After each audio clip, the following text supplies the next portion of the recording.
Welcome everyone. We are live here for Polo Line TV.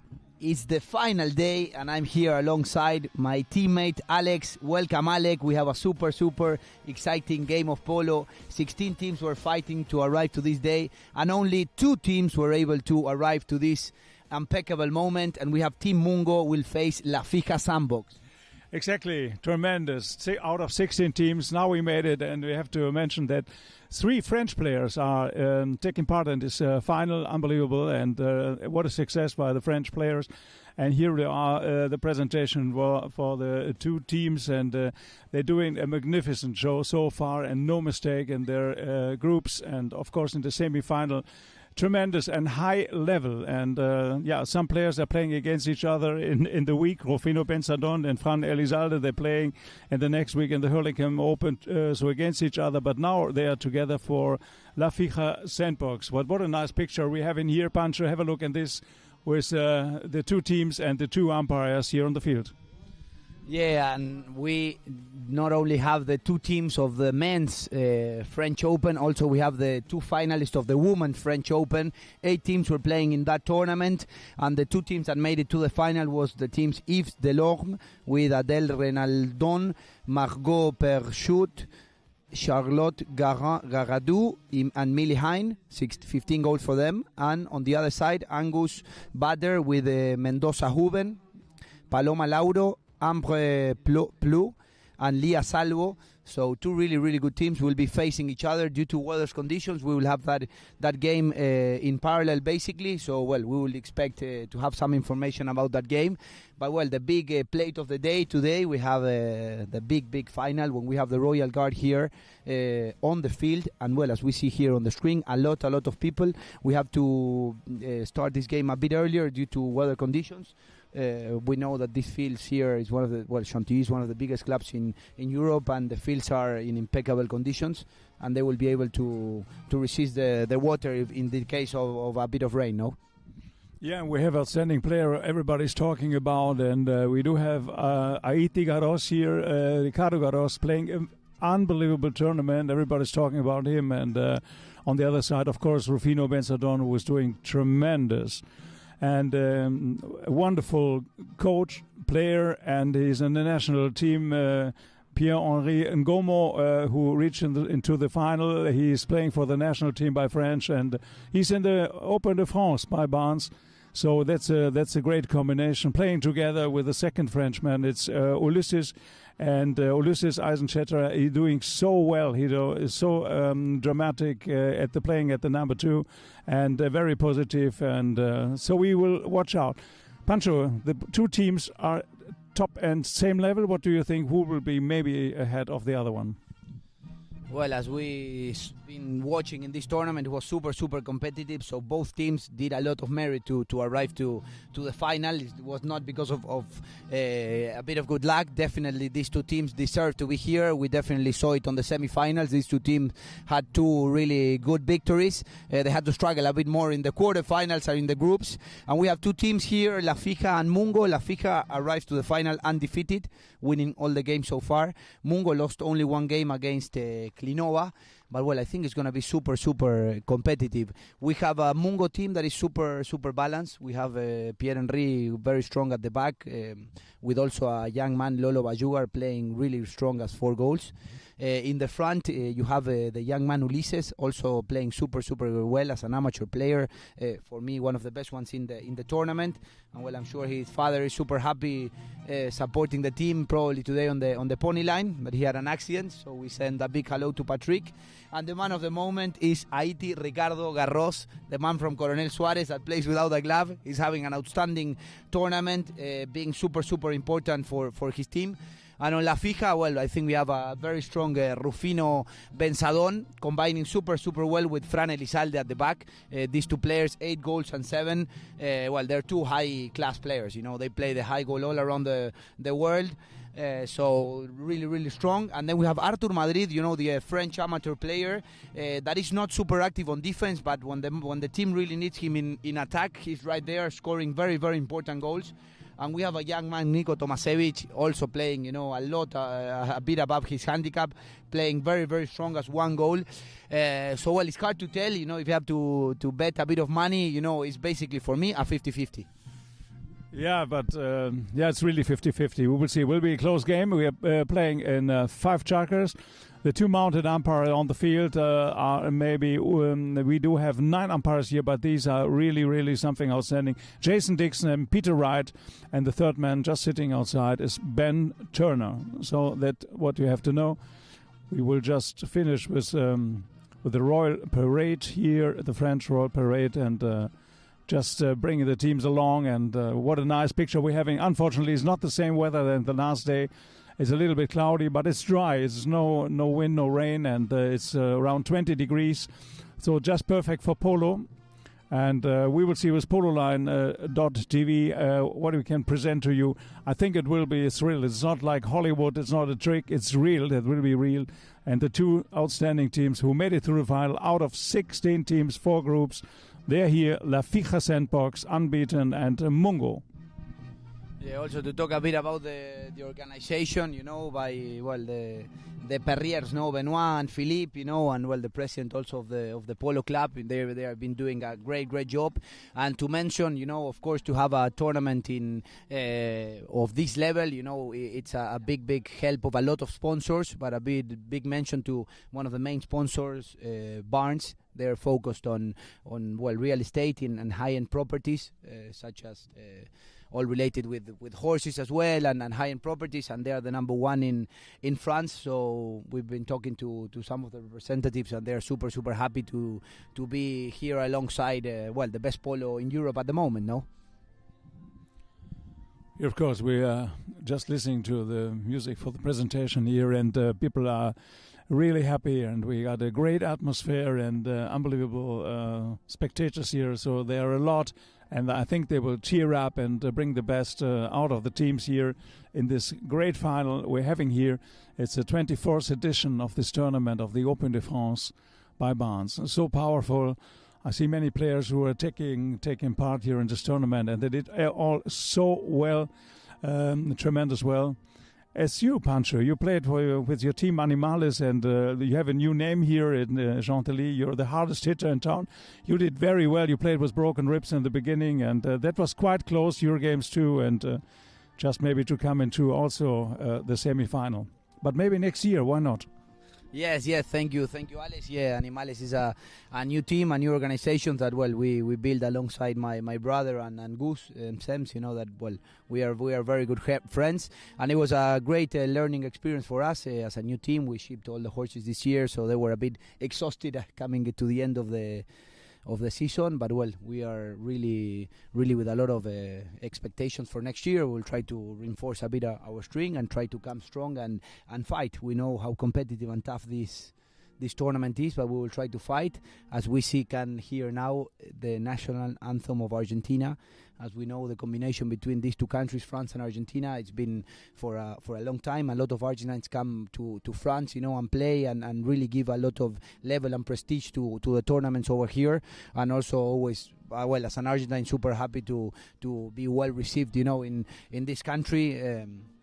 So we're listening the national anthem, and yeah, it's super nice when you're abroad to listen the national anthem of your country. It's pretty special. Yeah, maybe we will be quiet a little bit just to listen to the national anthem of Argentina.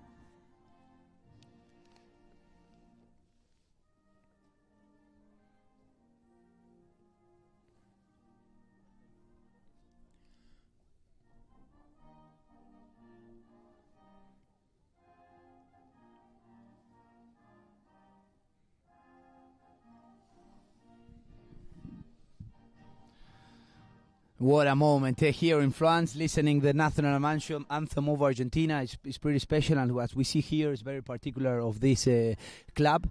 The flags, to mention the international, and now we have the French national anthem, La Marseillaise.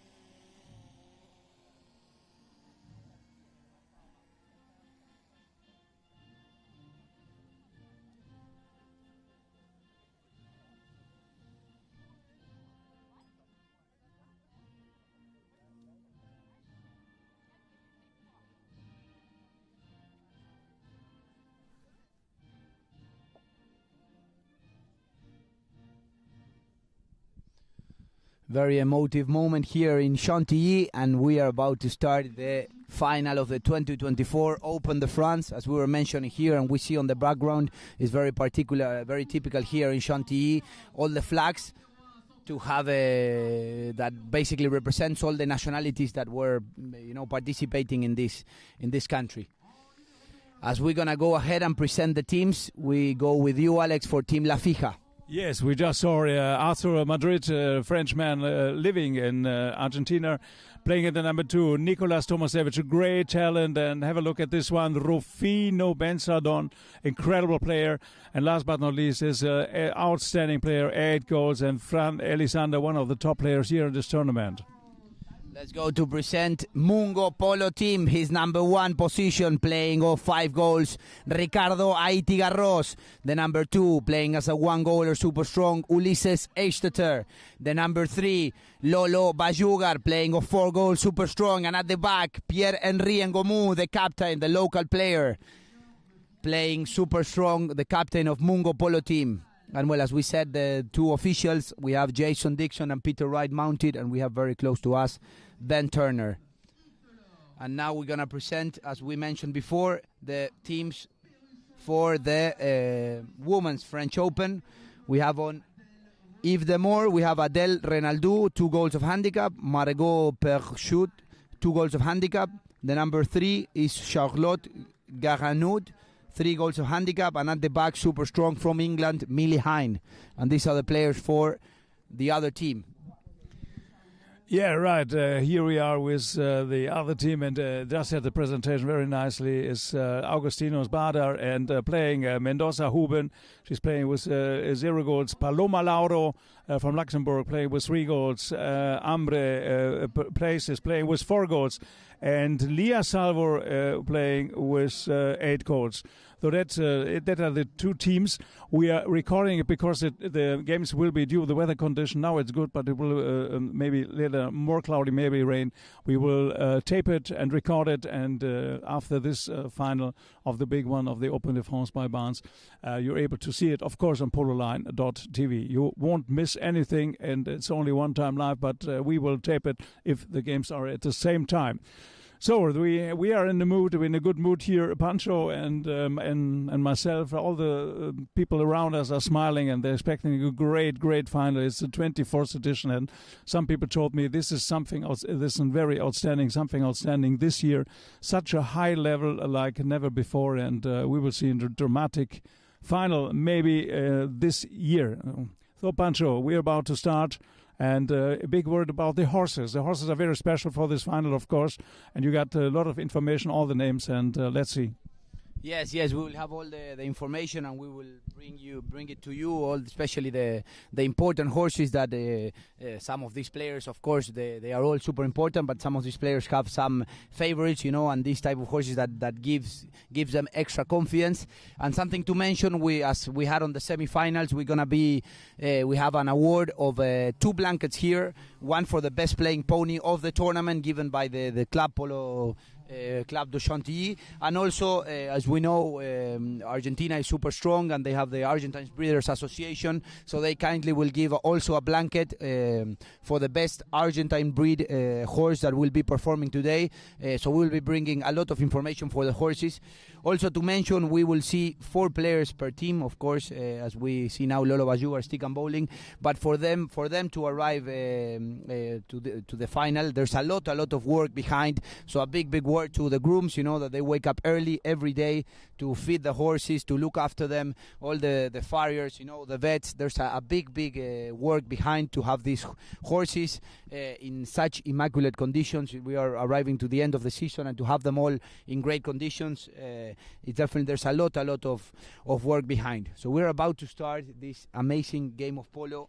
Team Mungo will be wearing the light blue shirt, and Team La Fija, as usual, will be wearing the white shirt. And as we see the players now, they were mounting different horses for the presentation, and now they all are on their usually to start we will see the best horses, but I don't know if the best, but usually the teams, the players, they would like to start usually on a comfortable horse that will give them the right timing to get into the game. This game will be played up to 5 chukkers. Each chukker is a period of, as you see here, 7 minutes long. After those 7 minutes, you will hear the first bell, and then the players have 30 seconds to define the play. We have the 2 officials mounted here and a third man close to us. Something very important on the rules, there are 3 big parameters. The first one is safety, just 4 horses and players. The second one will be discipline, basically. That's why each team, as you will see, in one player, in this case Fran Elizalde, as we see on the screen, and then Pierre-Henri Ngomu for Mungo, they have a wristband on the left shoulder. Arm, and they are the identify as captains, and they are the only ones allowed to talk to the umpires. Only things about the rules. They are not allowed to discuss any foul, basically, on the game. But this is try to keep the game in order, and also they are responsible for to control the discipline of their teammates, basically. And the third rule, very important, as we will be explaining you on the transmission, is that the rules are there to try to get the game as dynamic as possible. So if you will see a lot of players slowing the game down a lot, they will lose a lot of rights. So in this case, if a player is holding too much the ball, one of the umpires will tell them to use it, to play the ball. If they take too long using the ball, they might get penalized. So this is something very important for you to consider. As we see here on the scoreboard, we have one of the official sponsor, Richard Mill, always make sure the time, it's there for Polo Club Chantilly. And as we mentioned there, this is the Open de France 2024, sponsored by Barnes. Also, you will see these players will use more than 1 horse per chukker.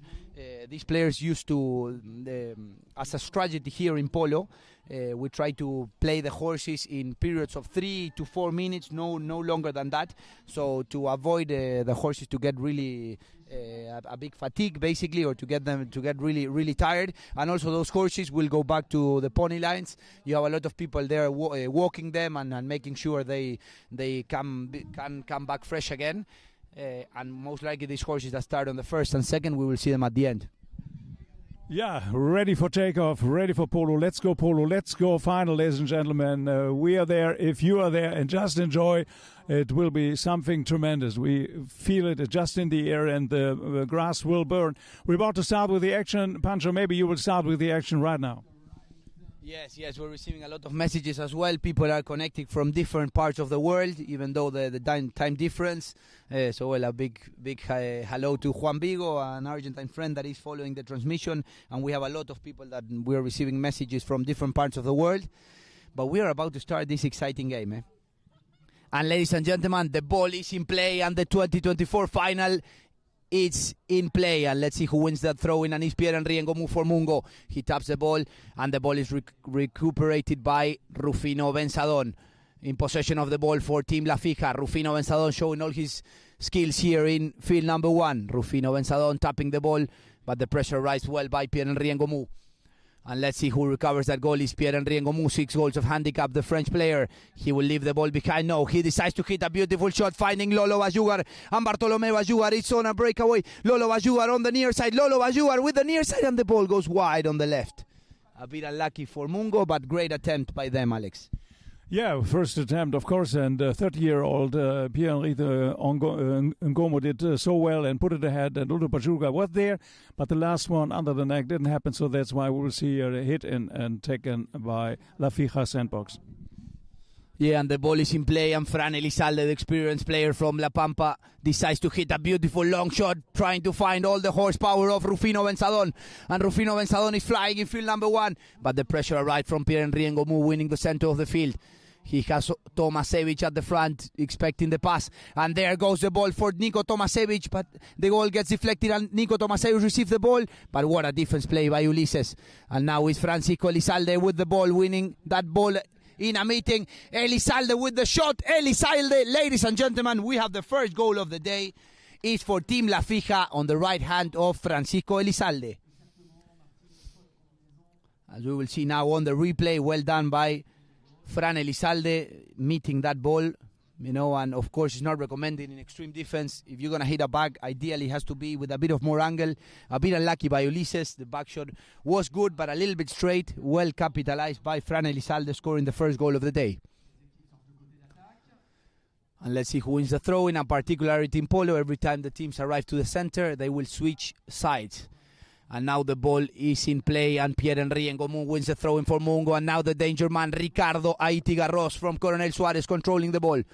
Haiti Garros tapping the ball, but the ball is stolen by Francisco Elizalde, that hits a beautiful backshot, finding Artur Madrid. And who gets there is Rufino Benzadon with all the horsepower, flying again in field number 1. What a combination by the 8 and 7 goaler. Rufino Benzadon tapping the ball. Rufino Benzadon, he couldn't get hold of that ball, and yes, he does again. What a horsepower by Rufino Benzadon. And now he shoots to goal. Yes, ladies and gentlemen, the second goal for La Fija. The French team for La Fija starts a little bit stronger. They're leading at the moment 2-0. Yeah, extremely good start. Well start, and they're really on fire. And as you see, it rained a little bit last night, so that's why you see some part of the grounds really coming up. But so far, everything is a green zone. But what a great start by La Fija Sandbox. Unbelievable. 2 goals so far. Yeah, as we know, the fields are in really good conditions, but well, we got a bit of water, so they might break a bit, so this can be an issue. Let's see what team can play better, but so far the field is really good. And Rufino Benzadon is playing really good today, and he wins that throw-in for Team La Fija. The pressure right from Haiti Garros, and the ball is stolen by Lolo Bajugar, and we have a whistle, ladies and gentlemen. Let's see what we can identify on the replay. Rufino was playing the ball just ahead and get marked. Somebody taking over on the left side, went over, and another player in the light blue shirt come over, and the result of it will be a penalty in favor of Mungo now. No, just wait. Of course, for La Fija Sandbox, correction. The 2 players in the blue, they just went ahead and just crossed. And of course, it's a penalty in favor of La Fija Sandbox. Yes, a bit unlucky by Lolo Bajugar. He identified that Rufino Benzadon did a tap a bit to the left. He thought he was entitled to that line, but well, one of the umpires was well located at the back, and as we saw on the replay, he crossed a bit the line. If he would have made a tap and gone a bit straight, he probably would have been fine, but making a tap and crossing a bit the right of way, that was infraction. And we have Rufino Benzadon, ladies and gentlemen. The goal is good, the penalty, 3 penalty from the 40-yard line. An impeccable shot by Rufino Benzadon, and it's a great start for La Fija. 3-0, Alex. Incredible. Nobody expected that, but what a tremendous free hit by 60-yard and high in the end. Rufino Benzadon is the expert in this. What a great style of hitting the ball, and not to defend by any player in this world. And now the ball is in play, and let's see who wins the throw-in again. Very important. And the ball is won again by Bungo in the right hand of Pierre-Henri Ngomou. And now is Ulises, the young man from France. What an extra by Ulises, finding Lolo Bajugar.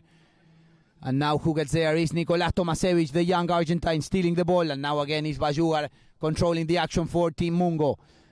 And the pressure arrives, but no, this man is in control of the ball, and now is Lolo Bajugar again, but they leave the ball to Haiti Garros. He has Pierre-Henri at the back controlling the ball for Mungo, and Pierre-Henri decides to run the ball for himself, but the pressure arrives super well by Francisco Elizalde that finds Rufino Benzadon, and we have a whistle, ladies and gentlemen. Yeah. Tremendous, and as you hear some shouting on the field, but Rufino Benzadon was just off. He just wanted to start his run. He was just coming ahead, and the line was still on the team in the light blue team shirts by Mungo. The line were crossed by Rufino Benzadon. But luckily on this situation, because otherwise Rufino Benzadon was off and alone and with the ball and far away. But in this case was more the line, of course, by equipe of Mungo. 6-yard, another penalty for taken now. We'll see, just preparing by the fine gentleman Lolo Bajugar. Taken over to, let's see, maybe Juan Pedrito Ngomou will take it because he's just far away, just concentrating. This is quite an important one to come back a little bit, maybe by Mungo. Yes, Haiti Garros is placing the ball. He's usually the man in charge of taking the penalties. It looks like a penalty from the 40-yard line.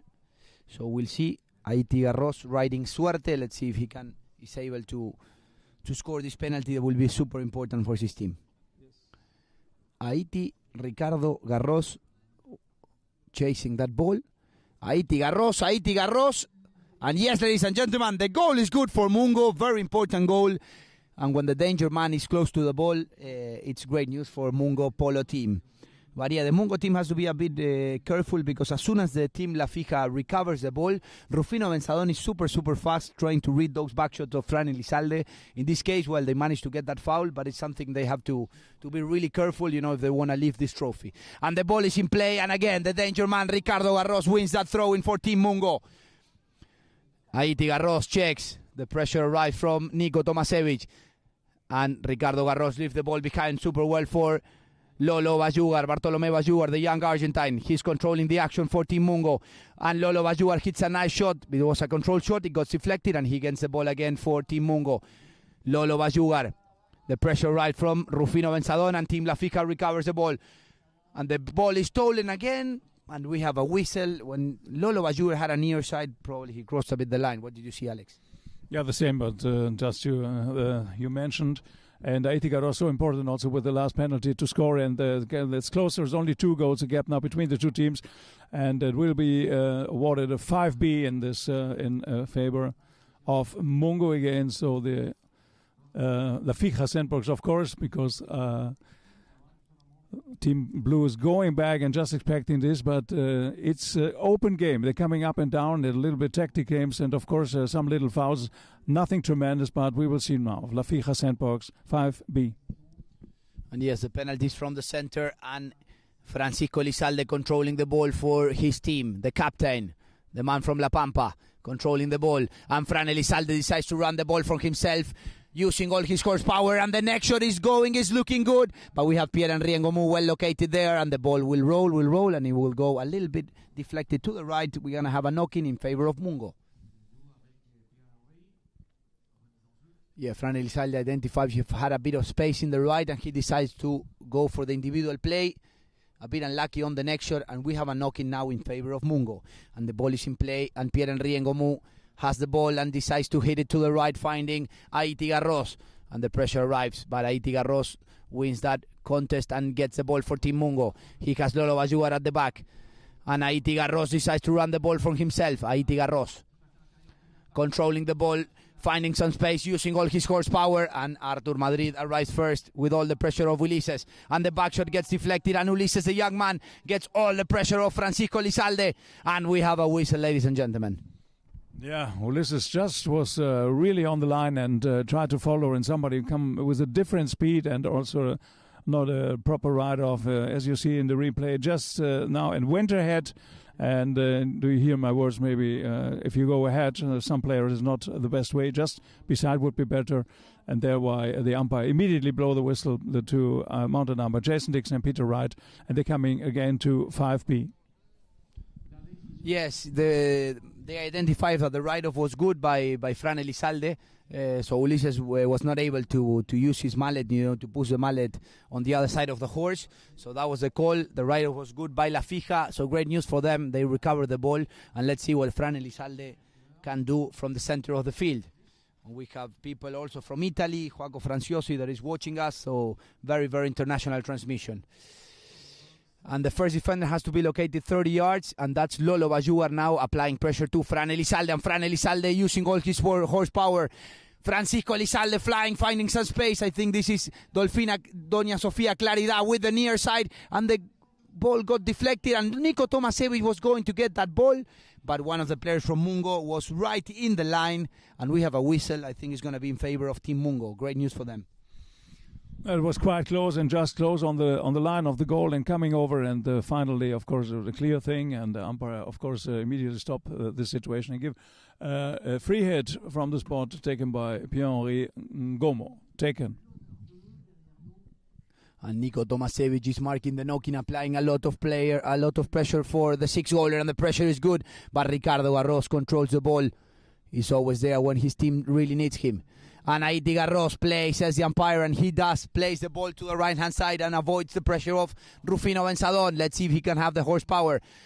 And the ball is stolen again by the young man from La Pampa, but the ball is left behind, and now is Lolo Bayugar controlling the action for Team Mungo. Lolo Bayugar tapping the ball now. He puts the ball on the near side, and the ball gets recovered again by Rufino Benzadón, but the ball is again by Haiti Garros. Ricardo Garros with the shot. Ricardo Garros, Haiti Garros. Ladies and gentlemen, the goal is good for Mungo. What a way to end up the first Chukker by Team Mungo. When the pressure was there from Team La Fija, Haiti Garros decides to score 2 goals for his team. Yeah, so important now to comebacks, and the man who everybody's talking about, Haiti Garros, scored a fantastic goal and a great one. And no mistake in this one, and it's coming closer. It's only 2 goals, 2-3. Just some entertainment now for you. Just in a little rest before we come back to the second Chukker. The goal by Ricardo Garros from the semi-final against Jolly Rogers. So just enjoy another goal by Haiti Ricardo Garros.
We are back in the big one in the Open de France and the final, and it's really a close game. That what everybody was mentioned just before, and it's a close game. La Fija Sandburg was 3 goals, and Mungo so far 2 goals. So it's an open game. We will see now the beginning of the Chukker numero 2, the second Chukker, and what a great atmosphere! There are many people here and just enjoying and really cheering up.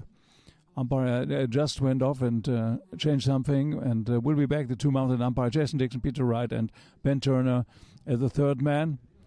So we're about to start, and just to continue with a throw-in after the goal by Haiti Garros ended the last Chukker. What a tremendous goal by Haiti Garros, and brings it even closer by Mungo. Yeah, and what a way for Mungo to end up the second Chukker, and now the ball is in play, and Pierre-Henri Ngomou riding Revoltosa now. Pierre-Henri Ngomou in control of the ball. He checks as has the pressure off Rufino Benzadon. And now he leaves the ball behind for Haiti Ricardo Garros, the danger man for Mungo. Haiti Garros with the tap, trying to find some space from right to left. Haiti Garros finding some space, well done by his teammates blocking for him, and Ricardo Garros with the ball, but what a defense play by Rufino Benzadon. And now it's Nico Tomasevich, but the hook is good for Mungo, and Ulises recovers the ball. What a play by the young man, but the right off is even better by Rufino Benzadon. Fran Elizalde, sorry, and now he finds Rufino Benzadon flying in field number 1, finding some space on a breakaway, and the pressure will arrive from Lolo Bajugar. Let's see if he will have enough legs, and Rufino Benzadon showing all his talent here in Chantilly. Rufino Benzadon with the tap. Rufino, the ball is left behind. And a bit unlucky for him, but what a counter-attack. And now Pierre-Henri Ngomou recovers the ball for the French team. And let's see what he can do. He hits the ball. He didn't get the direction that he wanted. And Francisco Elizalde for Team La Fija recovers the ball. This is great news for the white team. And Fran Elizalde capitalize the opportunity. And Fran Elizalde with the tap. Ladies and gentlemen, the goal number 4 for La Fija is from Francisco Elizalde. What a clever play by Elizalde. Just be there, coming from nowhere and receiving just from in the middle this ball, taking it over, and no mistake in this one, just dribbling it through the goal and brings the old difference by 2 goals back. It's 4-2 now in favor of La Fija Sandbox. Yes, this game will be defined by details. You know, Mungo had the chance to score there. You know, a great defense play by La Fija, and then they managed to score. 4-2 is the lead at the moment. And now Rufino Benzadon wins the ball for La Fija. But the hook was good. And now Pierre-Henri Ngomou recovers the ball for Team Mungo. And he hits a big one trying to find Lolo Bayugar. And the next shot is good. He got Haiti Garros. But who gets there again? It's Francisco Elizalde, the man from La Pampa, recovering the ball. And the pressure arrives and he will get deflected a bit to the right-hand side. Let's see. It looks like a corner. We have a whistle. Let's see what the umpires could identify. Yeah, Fran Elizalde is more offensive. Is going now more ahead and got backed up very well by Rufino Benzadon. Now they're changing all the time the position in the back, and that makes it possible for Fran Elizalde to go more ahead and put more pressure against the goal of Mungo. Another tremendous opportunity. Horses get changed. We call it free change in between the Chukkers. And in favor of the horses, the decision were made just before the tournament to change in between 1 minute. So players are back, they're quickly back, and we'll see a hit in. We're receiving messages from Malaysia. The team Jogo Polo with Carlitos Pando and Salva Rastua are watching us live from Malaysia, well, to show how international this transmission can be. And well, Polo Line that brings, you know, the best polo of the world to basically every corner, you know, in this world, basically. So it's super. It's amazing to have people from all around the world watching us. And we have Ricardo Garros, the man from Suarez. Coronel Suarez will take this penalty. It's from the 60-yard. It's a little bit to the right because it's a corner. And Haiti Garros, the ball didn't took the distance that he would have wanted. And now we have Pierre-Henri Ngomou with the ball, but the ball is recovered super well by Rufino Benzadon.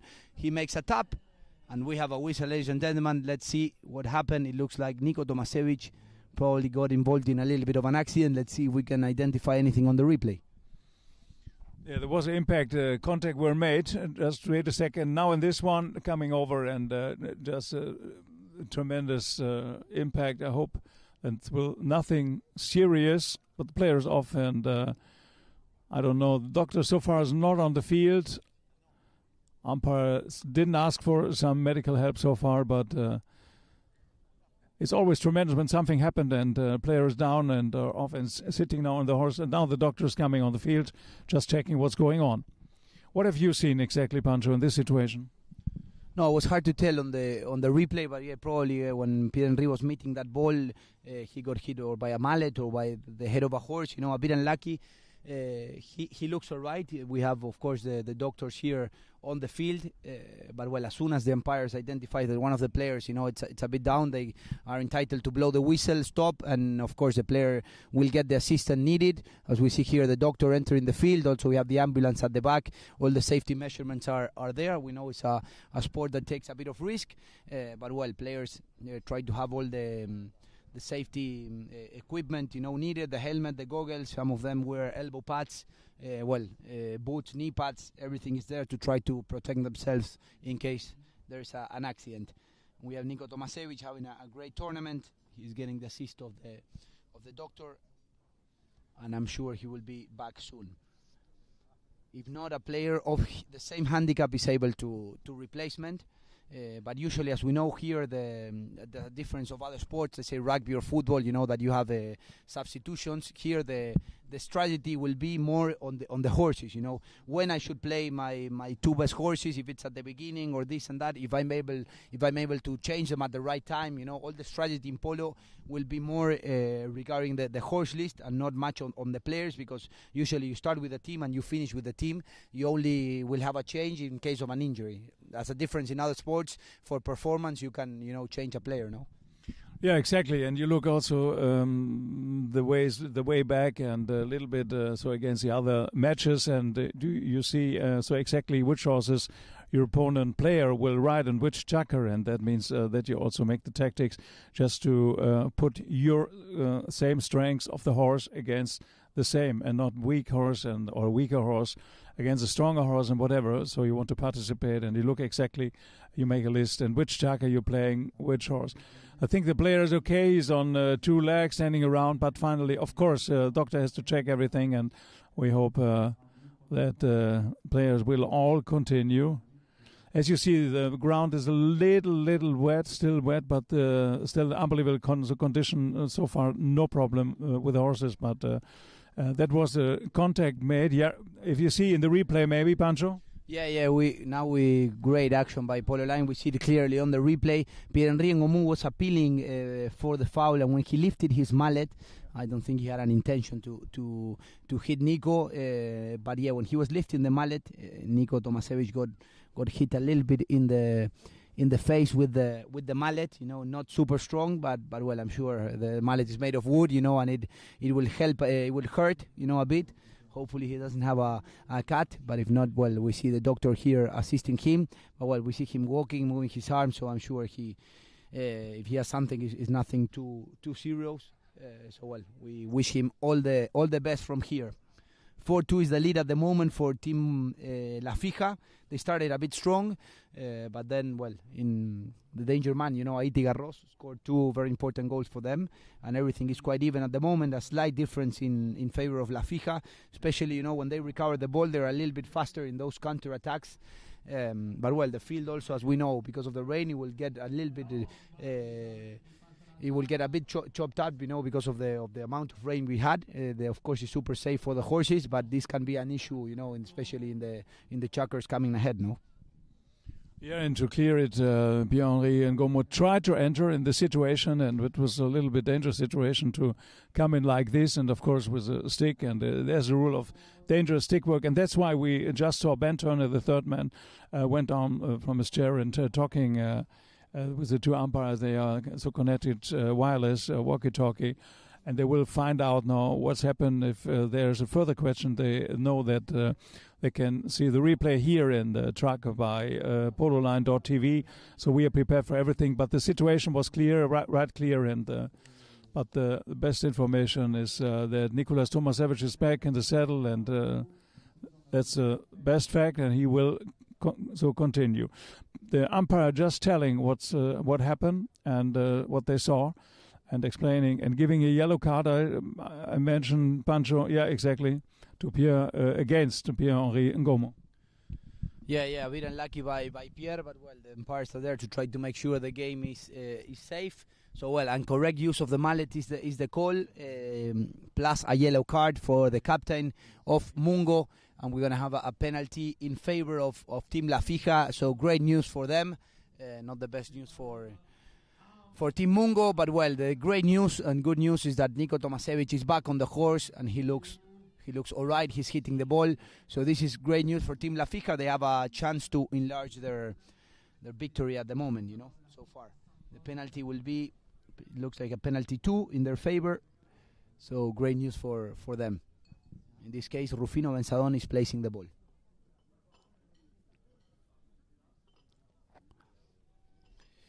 Play is the call of the umpires, and Rufino Benzadon is warming up.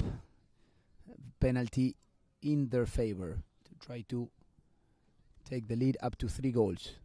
And the penalty is a 40-yard penalty 3, and the penalty is flying, is looking good. No, a little bit deflected to the left. So yes, great news for Team Mungo. A bit unlucky, Rufino, he hit a beautiful shot, but it went a little bit to the left, as we see now on the replay. And yes, we have always, we have the flagman, that is an assistant of the umpire, and one of the umpires located at the back. He was in front of the goal, and he clearly saw that ball going out. And Ricardo Garros for Team Mungo, and now again the ball is recovered by La Fija, and now we have Lolo Bayugar probably riding into the swing of Rufino Benzadon. Let's see what the umpires can identify from there. Yeah, close situation on the boards, as Pancho just mentioned. Went over a little bit. The line didn't change. It was going around the same line than the boards, and that's why umpire blow the whistle, and I guess we will have a free hit from the spot. Yes, it looks like a penalty from the spot in favor of Team La Fija, using all his experience, even though he's still young, Rufino Benzadon. the player from Mungo was able to play that ball on the near side but not riding into the swing. To do that, he should have ride off the player. That's the call so far, so the penalty is from the spot, very close to the 80-yard line and a bit on the corner. And let's see what Fran Elizalde can do from here. Fran Elizalde tries to shoot to goal. The ball has the distance, but it goes a little bit to the right. But well, another attempt from Team La Fija. 3 minutes, 35 seconds left in the second Chukker.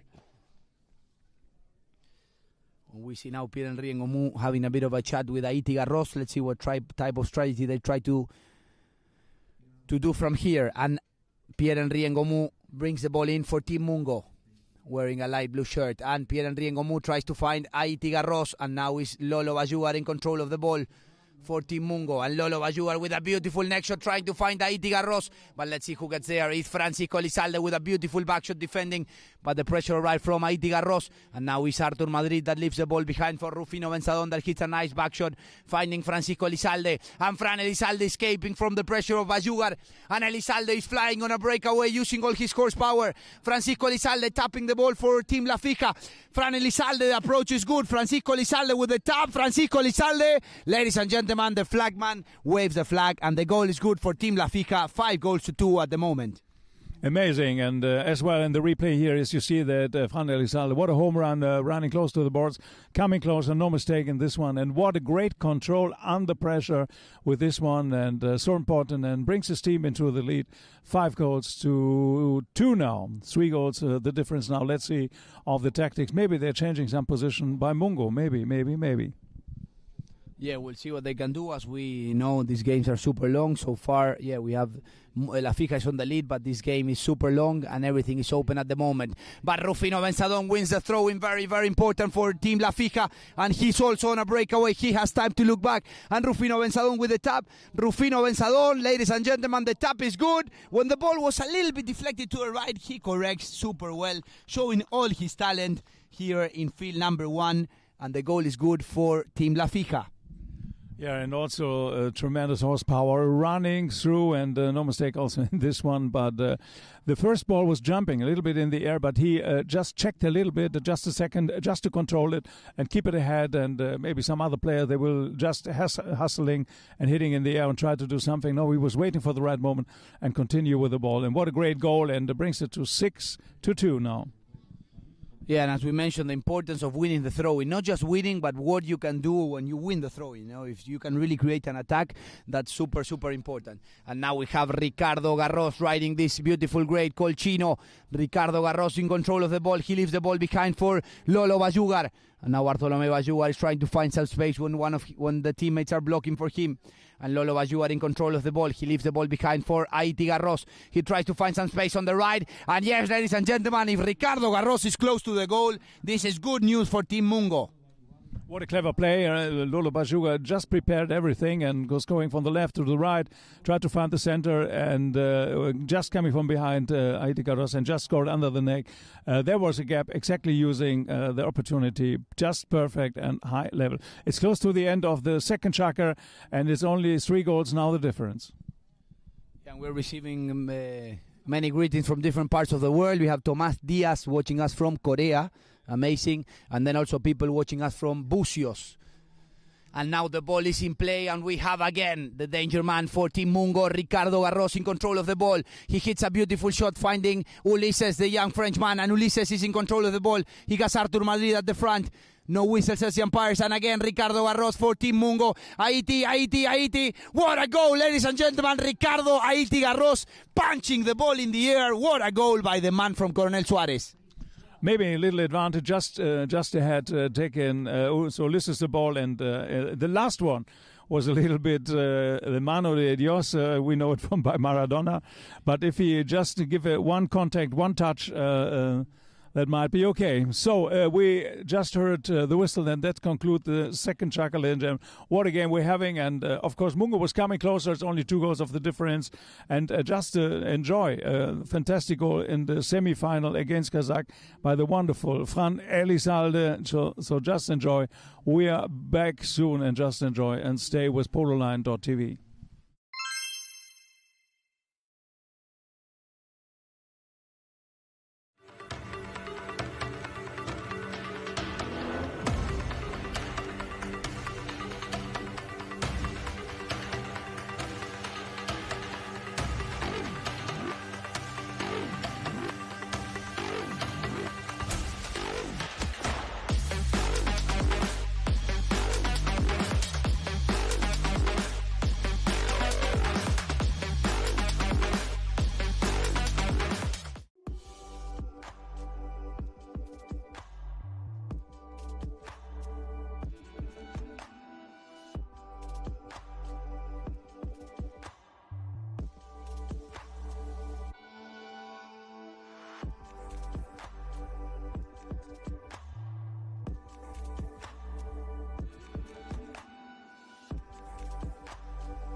So back at the right time, and as you see, the last goal, Ulysses was there just preparing it, and then the ball lifted a little bit in the air, and the last one was taking by the hand and into the goal. What a nice goal. Ricardo Maradona Garros, like Diego Maradona on one of the World Cups, scoring a very important goal for Mungo. 2 goals is the difference so far between these teams. When we're about to start the third Chukker, when we see again Ricardo Haiti Garros riding Harry, this beautiful black horse, getting into the field.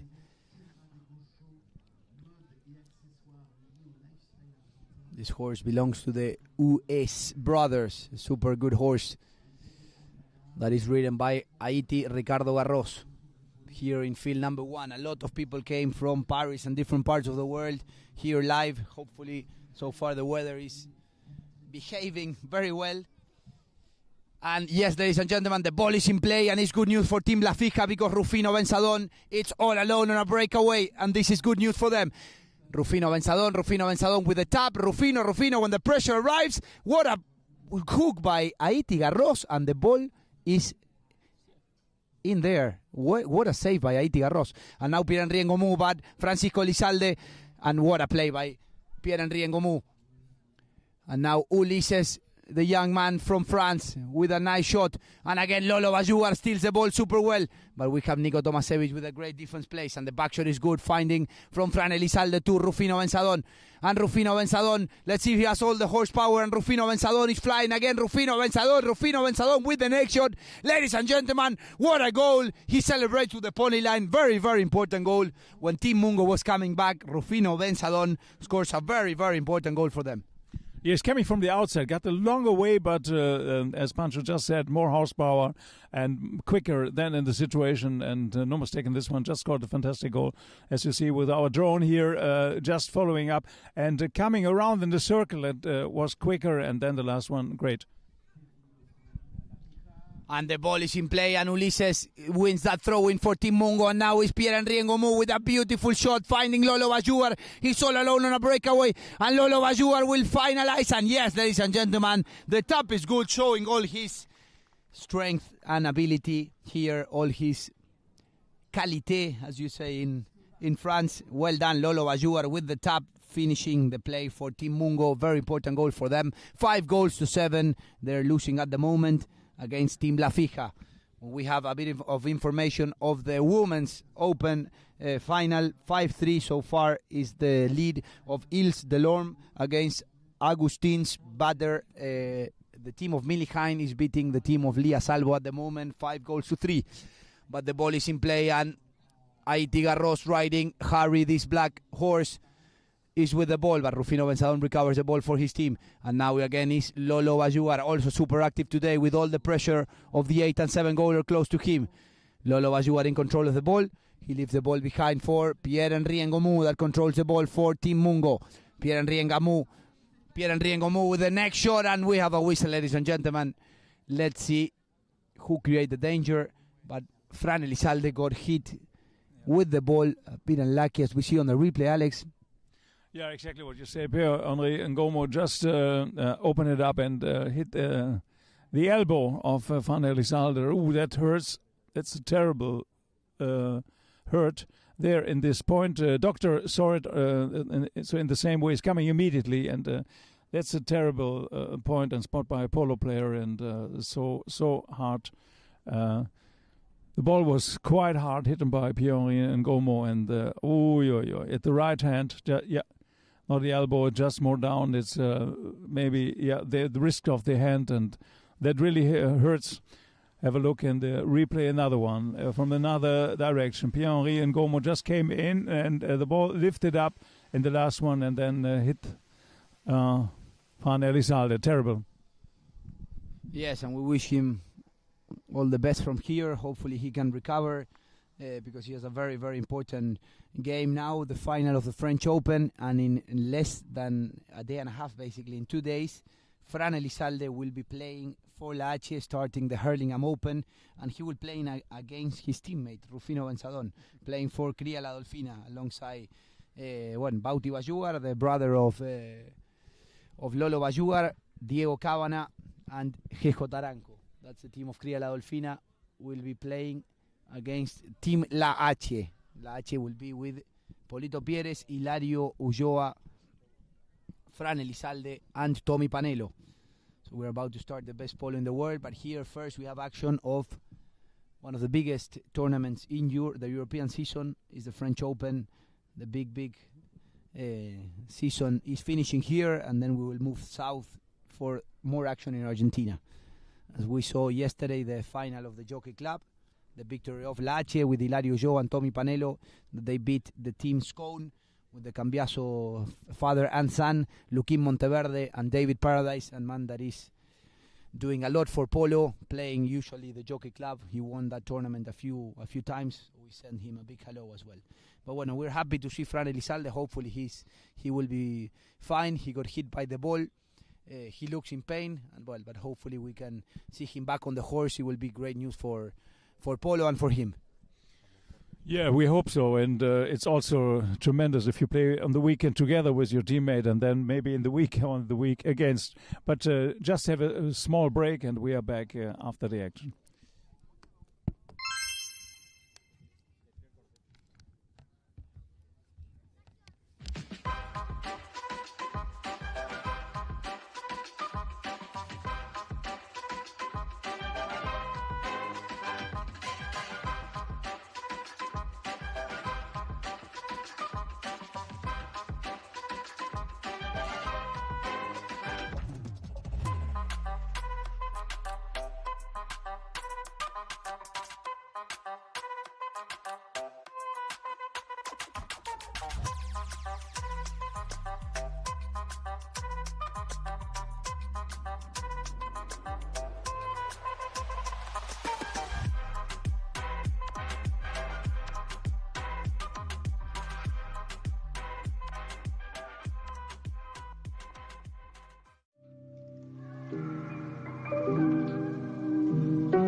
Vous savez pourquoi j'aime vivre ici? Parce que j'aime ses habitants. J'aime les soutenir avec mon livret. Et j'aime donner 1 euro chaque mois à un projet et voir ma banque en donner autant. J'aime voir s'élever les nouvelles entreprises près de chez moi. J'aime voir arriver à maturité les initiatives locales qui nous régalent. J'aime voir que l'on prend soin des êtres qui nous sont chers. Des solutions concrètes et solidaires existent pour soutenir ceux qui se mobilisent près de chez moi. J'aime mon territoire.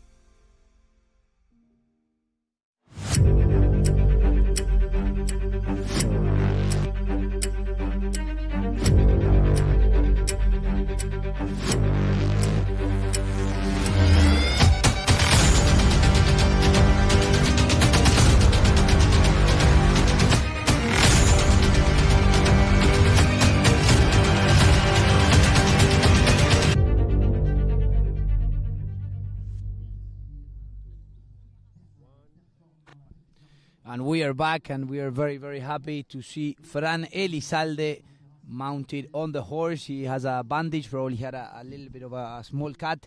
He got hit by the ball. If you're just connecting, that we are receiving messages from different parts of the world, but we're very happy to see the man from La Pampa. Great news for him and great news for Polo to have him back on the field. Let's see what the umpires decide, if they will penalize Pierre-Henri Ngomou for that shot, or if they decide that it was just a bit of an unlucky shot and we will restart the game with a throw-in.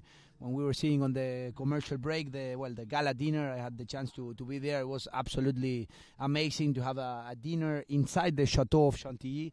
One of the amazing things for the players that and sponsors that can participate in this tournament is a privilege to be there in such an important event. A black tie dinner in that castle. It's pretty unique, and something that you don't do every day. As we have the umpires here talking to the captains, let's see what they decide, Alex. Yeah, maybe they will decide that the players will be a little bit more careful with the shots, but Pierre-Henri Ngomou hit the ball under the neck, and it's not so into the line. And in my opinion, that happened, and that's just an incident or an accident that could happen. That can happen, and so nothing serious. But the umpire will say, "Okay, watch out, yeah." And tremendous. You just received we saw the yellow card, of course. Yeah, you're right, Pancho. We saw the yellow card, and that's why you just received the message from the result from the other fields by the ladies. Yeah, so far the team of Yves Delorme, the team of Millie Hine is beating so far on the halftime 7-3 the team of Mendoza and Lia Salvo. Well, a bit unlucky for Team Mungo. He will lose his captain. Pierre-Henri Ngomou has a second yellow card. In this case, when you receive 2 yellow cards, you have to be 2 minutes outside the field. So this is very, very good news for Team La Fija. They have a penalty from the 60-yard line in their favor. And Team Mungo loses his captain for 2 minutes. As soon as the 2 minutes are gone, he will be able to re-enter into the field. A bit unlucky for Pierre-Henri. I'm sure he didn't want to hit Fran, but well, the next shot was a bit too hard, and the player was already there, established there, so they consider that Pierre-Henri was the one creating the danger. So in this case, the penalty is in favor of La Fija on the right hand of Rufino Benzadon. Rufino Benzadon hits a beautiful, beautiful penalty. The goal is good. The flagman waves that flag, and the goal is in favor of Team La Fija, as we see on the replay. Yeah, just a perfect drive. Look at this one, and high in the air, and Rufino Benzadon, no mistake in this one. And to come back to the pre-situation there, and of course the player has to be careful, even with an under the neck. They cannot hit around, and that's why the umpire just made the decision. A second yellow card, 2 minutes off. And the ball is in play, and Francisco Lizalde, well recovered, wins the ball for La Fija, and he's flying, but he couldn't get that bouncing ball. And let's see who gets there first. Is Bartolomé Bayugar. He will decide to turn the ball and defend the ball, the team with the ball, in possession of the ball. Haiti Garros couldn't get the hold of that ball, and now it's Fran Elizalde shooting to goal. Francisco Elizalde, the ball goes wide to the left. But well, good news for Mungo. They recover possession, and they will try to make sure that these 2 minutes are not as tough for them. They lost their captain, so let's see what they can do from here. And now Lolo Bayugar will be in charge of controlling the ball for Mungo. And now is Ricardo Garros riding this grey horse named Chino, and Ricardo Garros decides to run the ball for himself. Haiti Garros tapping the ball for Team Mungo. Haiti Garros using all his horsepower riding this horse, but now is Fran Elizalde that gets there first, and hits a beautiful back shot, clearing the pressure to the boards, and Lolo Bayugar arrives there first. Lolo Bayugar riding open Santana. Lolo Bayugar tapping the ball for Team Mungo. Lolo Bayugar, the pressure right from Tomasevich. The hook is good. The back shot is even better by Nico Tomasevich, and now is Haiti Garros. Ricardo Garros, the hook is not good, and we have now Lolo Bayugar all alone here, but the pressure arrives, and Lolo Bayugar shoots to goal. Lolo Bayugar, let's see if he can score. Lolo Bayugar, ladies and gentlemen, the goal is good. 3-4, and Team Mungo manages to score a very, very important goal when the team really needs him. What a combination between Haiti Garros and Lolo Bayugar. with 3 players on the field. Now Pierre Ngom was back, but what a run and outstanding day. I thought before they were just playing a little bit with the clock to bring it down a little bit, but what a clever play and tactic play. And finally they scored the goal, believe it, with 1 man less on the field. Pierre Ngom was back, so we continue 4 against 4. What a dramatic final we're having here. And another whistle there just after the throw-in. Normally the umpires, they decided in the throw-in they won't blow much the whistle because so everybody is coming around. But so in this case, the ball just came out. Not dramatic, free hit from the spot. But what a dramatic, and 1 player less, Pancho, and they scored a goal. Yeah, unbelievable. We thought they would wanted to defend themselves, controlling the ball. As soon as they identified, Haiti Garros identified that Lolo Bajugar was all alone in the front. Well, not alone. The pressure was there, but he managed to get that little bit advantage. And when the pressure was arriving, he shoot to goal and score a very important goal for Mungo. But now the penalty is for the spot in favor of Team Mungo. And Pierre-Henri Ngomou hits a beautiful shot, and Ricardo Garros applies a lot of pressure, but Francisco Lizalde is well located and hits a beautiful tail back shot, finding Rufino Benzadon, and Rufino Benzadon controlling the back shot for Team Mungo, La Fija, sorry. And now Mungo recovers the ball in the right hand of Lolo Bajugar. Bartolomé Bajugar controlling the ball. And now the ball is left behind and recovered. What a shot by Niko Tomasevich. And he shoots. And he had Haiti Garros at the front. And let's see what's the call. If they identify that Haiti Garros was well located and Niko Tomasevich hit the ball, as we can see here, Haiti Garros was there and he hit a little bit the horse. And the ball was not controlled. So great news for Mungo. They have a penalty in their favor to try to get to 1 goal distance. Yeah. Believe it or not, after this, only playing with 3 players, they're getting stronger now. They're getting stronger. They're back, and they're putting more pressure against La Fija Sandbox. So amazing. What a comeback by Mungo. We're happy to have a final like this, but now the great opportunity to come even closer, maybe with the next one.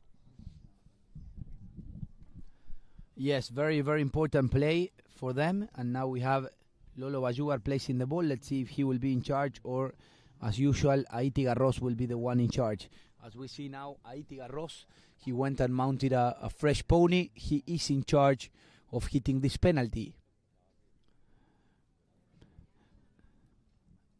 Ricardo Garros, the man without a glove, having an outstanding tournament here in France, playing of 5 goals. Super strong, 6 in Argentina. Let's see what he can do. Ricardo Garros, the penalty is very important for Team Mungo. Haiti Garros, the ball is flying. Ladies and gentlemen, when the pressure is there, Ricardo Garros scores a very, very important penalty for Team Mungo. And now the difference is just 1 goal between these 2 extraordinary teams.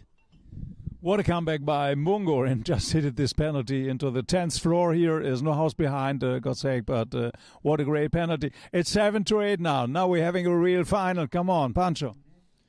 And we have a game, and the back shot is good, and Bartolomé Bajugar managed to steal that ball, and the pressure arrived from Rufino Benzadon, but Lolo Bajugar makes the tap. Lolo Bajugar, the ball goes on the near side, it got deflected, and we have Pierre-Henri Ngomou with the tap. He couldn't score, and again we have the danger man, Ricardo Garros, and the ball is a bit buried there, a bit unlucky for Team Mungo. They had an amazing breakaway, but the ball got buried. So in this case, we're going to have a throw-in from the center to the board, as we see on the replay here. What a dramatic situation there, just ahead of the goal of La Fija Sandbox. Mungo's getting strong, and the ball was just away. That's why we're only having throw-in, but close to the goal of La Fija Sandbox. Mungo is getting stronger.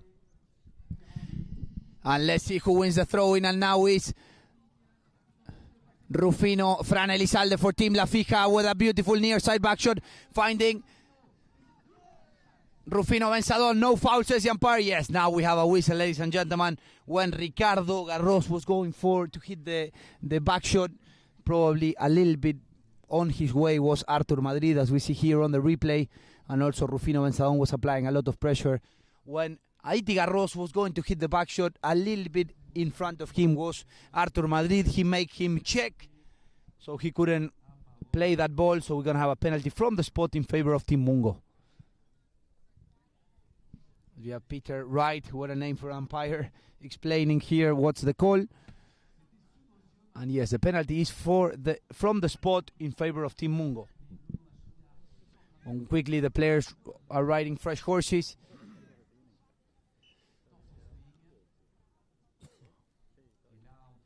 They allow him to place the ball. And in just a few moments, we're going to restart this exciting third Chukker. 47 seconds left on the clock. Mungo is losing so far by 1 goal against this super strong team, La Fija. And Pierre-Henri Ngomou is in control of the ball. Pierre-Henri Ngomou with a nice shot, finding Haiti Garros. But Haiti Garros managed to get the ball on a breakaway. Ricardo Garros, the danger man. Ricardo Haiti Garros for Team Mungo. Ricardo Garros. And now Lolo Bayugar couldn't score for Team Mungo. Oh my word, what a game, ladies and gentlemen. And the defense is good by Team La Fija. And when the hook was good, Nico Tomasevich was riding that ball, and one of the players of La Fija, of Mungo, was turning into that ball, and we have a whistle. What a game, ladies and gentlemen. As we see here on the replay, the hook was good, but Nico Tomasevich was riding into that ball, and Ulises turned a bit 90 degrees on the line, creating a little bit of danger. So the penalty is in favor of Team La Fija. But what a game we're having today, Alex. No, we really got it. It's not Hollywood, it's not a trick, it's pololine.tv. It's the Open de France, it's the final by Barnes here. Unbelievable. And we will see a 5B, but it's an open game now. Who expected this? And after 2 minutes out, playing with 3 players, scoring a goal, then coming back. Okay, a little foul, but the ball 2 times stuck there, close to the goal. Great opportunity by Mungo. So let's go back to the action. And now it's Francisco Lizalde controlling the action, but the hook is good by Lolo Bayugar, and what a steal by the young man, Lolo Bayugar. And now he has Ricardo Barros at the back, and now Lolo Bayugar connecting into that bouncing ball, and Lolo Bayugar flying here. He has Pierre-Henri blocking Rufino Benzadon, and the right-off is good by Pierre-Henri, and Lolo Bayugar shoots to goal, and the ball goes a bit to the right, a bit unlucky for Mungo. And another great play by Team Mungo. 3 attempts to goal, very clear for them. They couldn't score, but credit to the pressure of Team La Fija. And now players have 5 minutes. We're going to go to a commercial break. It's the halftime. We're going to have the famous Divot stamping and be very close to the RTV, because this game is super exciting. 2 more Chukkers of Polo if we don't have an overtime. 8 goals to 7 is the lead so far. We go to a commercial break. We will be back soon.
Vous savez pourquoi j'aime vivre ici? Parce que j'aime ses habitants. J'aime les soutenir avec mon livret. Et j'aime donner 1 euro chaque mois à un projet et voir ma banque en donner autant. J'aime voir s'élever les nouvelles entreprises près de chez moi. J'aime voir arriver à maturité les initiatives locales qui nous régalent. J'aime voir que l'on prend soin des êtres qui nous sont chers. Des solutions concrètes et solidaires existent pour soutenir ceux qui se mobilisent près de chez moi. J'aime mon territoire.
So, ladies and gentlemen, we are back in the final and the big one here in the Open de France by Barnes, like this. It's a close game. It's 8-7, and we just received dramatic news. The right hand of Francisco van Elizalde is swollen up, and therefore doctor decided that Fran had to rest and got replaced by Alfredo Capella. Alfredo Capella is now in the position by Van Elizalde. That's a dramatic change. The swollen hand, Pancho, have a look, yeah? Yeah, of course, as well. Now, last time, as we remember, Alfredo Capella was playing with Ale Mucio, and Juan Jaureche replaced Ale. In this case, now is Alfredo Capella. Well, in my opinion, had an outstanding tournament. Well, hopefully Fran can be okay, and it's just in case that he's actually dropping down. But, well, for sure, it's a bit of a disadvantage for La Fija because Alfredo Capella doesn't know the horses and everything. But, well, we know he's super strong at his handicap. He knows how to play in that position at the back. So these players, are super talented. So I'm sure he will be able to fit well on the team. He knows also Fran. So I'm sure the horses will perform well for him. So, well, let's see. This can be a big change on the game, Alex. Yeah, we saw a dramatic final, and first of all, La Fija Sandbox just started right away, and Mungo had a great comeback, and then, of course, Pedrito Ngomo was sent off the field for 2 minutes, and then they scored a goal, and tremendous comeback, and now it happened, this situation, and so we replaced the player by Alfredo Capella now. So we got all dramatic things so far. I hope now it's enough, but maybe it's good that I took in the rest in the Chukker. I took my heart medicine because it's just amazing. Yes, go to the statistic, Pancho. Yes, let's go here. The statistics so far on the halftime. Field goals, a lot of field goals. 6 for La Fija, 5 for Mungo. What a game we're seeing. Throw-ins a little bit ahead for Mungo, but, well, the throw-ins that La Fija won, they were super important because some of them were directly a goal. So this is something also to consider. Fouls a little bit ahead on Mungo. They did 7 fouls to 5 of La Fija. Penalties, 2 out of 2 for Ricardo Garros. He missed one corner, and then 2 out of 3 for La Fija for Rufino Benzadon. And, well, in yellow cards, as we saw, 2 yellow cards were awarded to Pierre-Henri Ngomu. He was 2 minutes out. He has to be a bit careful. If he gets a next one, he will be sent off.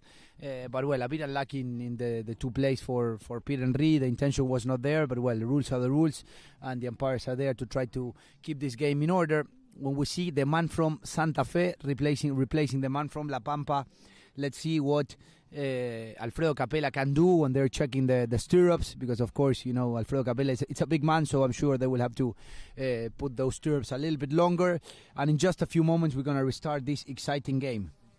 Yeah, and we saw in the last matches that Alfredo Capella is very difficult to pass. He's playing brilliant right in this situation and this position, and we will see. The only thing is, of course, if you don't know the horses, it's something a little bit not so positive, but Alfredo Capella is a great rider, of course, and we will see what they can do. But, of course, it's a surprise by La Fija Sandbox now, and we will see. They're still in the lead, but it's only 1 goal against Mungo. What a final we're having here.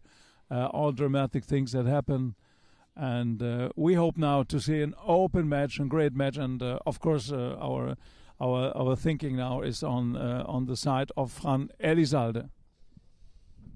Correct, yeah, we send him all the best from here to Fran Elizalde, but, well, we see him, it's in good conditions, but, well, probably not 100% to continue, so, yeah, that's why he decides to leave his spot to Alfredo Capella, that we see him warming up a bit in blue jeans, riding this beautiful chestnut of Fran Elizalde, and let's see what he can do for Team La Fija. And when we see here on the screen, Polo.horse is a digital marketplace. If you want to buy or sell horses, feel free to enter this website that is having a lot of success. It's a new project from Jim Sauer and Aki Van Andel, so we send him our big welcome from here in Polo Line. 8-7 so far is the lead of La Fija. 2 more Chukkers to play if we don't go to overtime. When we see Alfredo Capella warming up, and in just a moment we're going to restart the game. It's going to be a knocking in favor of Team La Fija. When we saw the last attempt. 3 clearly goal options Team Mungo had to get the equalizer, and the pressure was there for Team La Fija. And well, they couldn't score. A bit unlucky. One was a bird ball, another next shot really close to goal. So everything will be defined by details, and we're having a lot of what a game of polo we're seeing today. Yeah, well, great opportunities. You're right, Pancho. Mungo got 3 great opportunities like in the last 4 minutes already, and putting now a lot of pressure. And they're always in the half of La Fija sandbox, and they changed the tactic maybe. And Lolo Bajuga is doing a great effort just ahead. And of course, Haiti Garros is doing so well and putting also miracle things there, so you'll never know what's going on with Haiti Garros. And what a combination with Lolo Bajuga and Perito Ngomo, of course, and a great help, I must say, by the Frenchman, the young Frenchman, and great polo talent, Ulysses Eisenschetterer. So we're about to continue. We're in the Chukker number 4, and with a new player replacing Van Elizalde. Got a swollen hand, and it's decided not to play on, and it's better to change into the position by Alfredo Capella.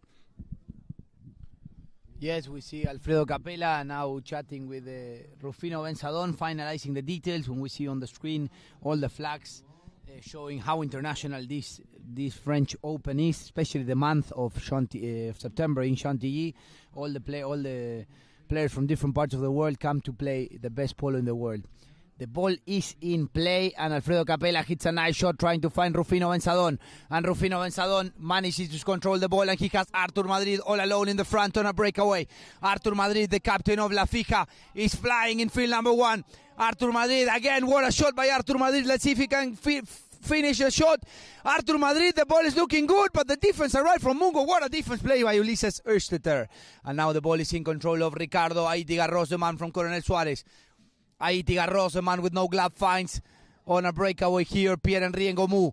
And Pierre-Henri has Lolo Bajugar at the front, but Pierre-Henri decides to run the ball for himself because Lolo Bajugar is controlling Alfredo Capella. And Pierre-Henri Ngomu tries to shoot to goal, and he finds well located Lolo Bajugar. The tap is good from Lolo. The tap is good. And yes, ladies and gentlemen, the goal is good for Mungo. Lolo Bajugar finally can get the equalizer in that goal. What a comeback by Mungo. 8 goals apiece is the result in the 4th Chukker. Coming out from the own half, and Pierre-Henri Ngomo just put it ahead. And what an entering situation by Bajuga. Lolo entered just in the perfect moment and took it over and a little bit under the neck. And what a great goal, and so important. Pancho, we do have the equalizer. It's 8-all. Unbelievable. And we have the game we came to look for. 3 goals of Lolo Bajuga, super important. And Rufino Benzadon wins the throw-in for Team La Fija. But he has the young man Ulises applying a lot of pressure, playing super well today. He wins the ride-off and hits the back shot. No whistles, says the umpires. What a play by the young man, taking the ball away from the 7-goaler. What a play. And now Pierre-Henri Ngomu is controlling the ball for Team Mungo. Let's see what he can do. And now he hits a beautiful shot, finding Ulises again, well located on the right-hand side of the field. And they have Lolo Bajugar flying all alone again. Let's see if he can score the goal number 4. All the spectators are here, and Lolo Bajugar on the near side. Lolo Bajugar, ladies and gentlemen, showing all his class. What a goal by Team Mungo. 9 goals to 8 is the lead so far. Believe it or not, Mungo's in the lead. What a comeback, tremendous comeback, and what a run here by Lolo Bajuga. Under pressure, high speed, unbelievable, and scoring a very, very important goal by Mungo. Mungo is into the lead. We see all the supporters there. Naomi, the sister of Ulises, bringing all the good energy from the pony line. And now the ball is in play, and let's see who wins the throw-in. And it's Ulises for Team Mungo, and now it's Capella, the man from Santa Fe that controls the ball for La Fija. He's replacing Francisco Elizalde, and Capella showing all his skills here. And now is Lolo Bajugar, but who gets there is Rufino Benzadon fighting, riding this beautiful grey. But the ball is stolen, and now Alfredo Capella again. But the ball is stolen super well by Lolo Bajugar, that is having an amazing game today. And Bartolomé Bajugar here. Lolo Bajugar, let's see if he has enough legs. And Lolo Bajugar, the approach is good. Bartolomé Bajugar with the catch shot, but he couldn't get that ball. And now Rufino Benzadon with the grey. but the ball is left behind, and Haiti Garros were tapping the ball in the air. But what a defense play by Rufino Benzadon, and he finds Alfredo Capella, the man from Santa Fe. What a shot by Alfredo Capella, finding the young Niko Tomasevic all alone in field number 1. What a game, ladies and gentlemen. And Niko Tomasevic is flying here all alone. He has time to check back. Let's see if he can finish.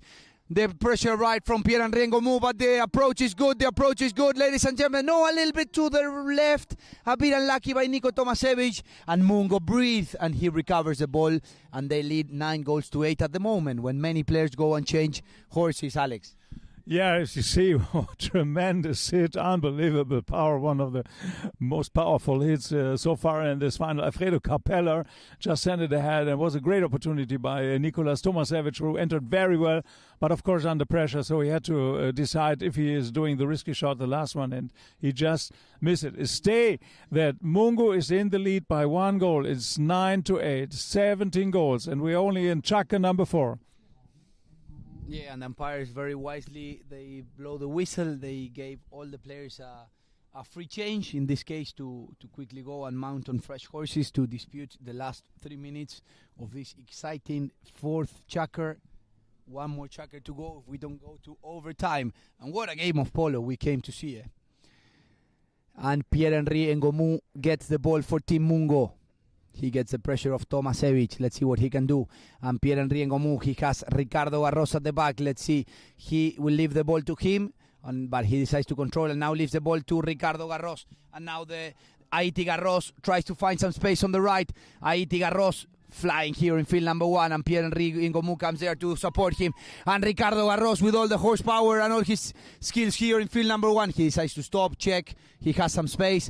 Ulises comes there to back him up. Encarazes his teammate, and he does what he knows to do really well. Tap the ball, and Ricardo Garros, but the pressure right from Niko Tomasevic, and now is Lolo Bayugar. But again, who gets the ball there is Rufino Benzadon for Team La Fija. He hits an open backshot for himself. What a play by Rufino Benzadon. And Rufino Benzadon tapping the ball.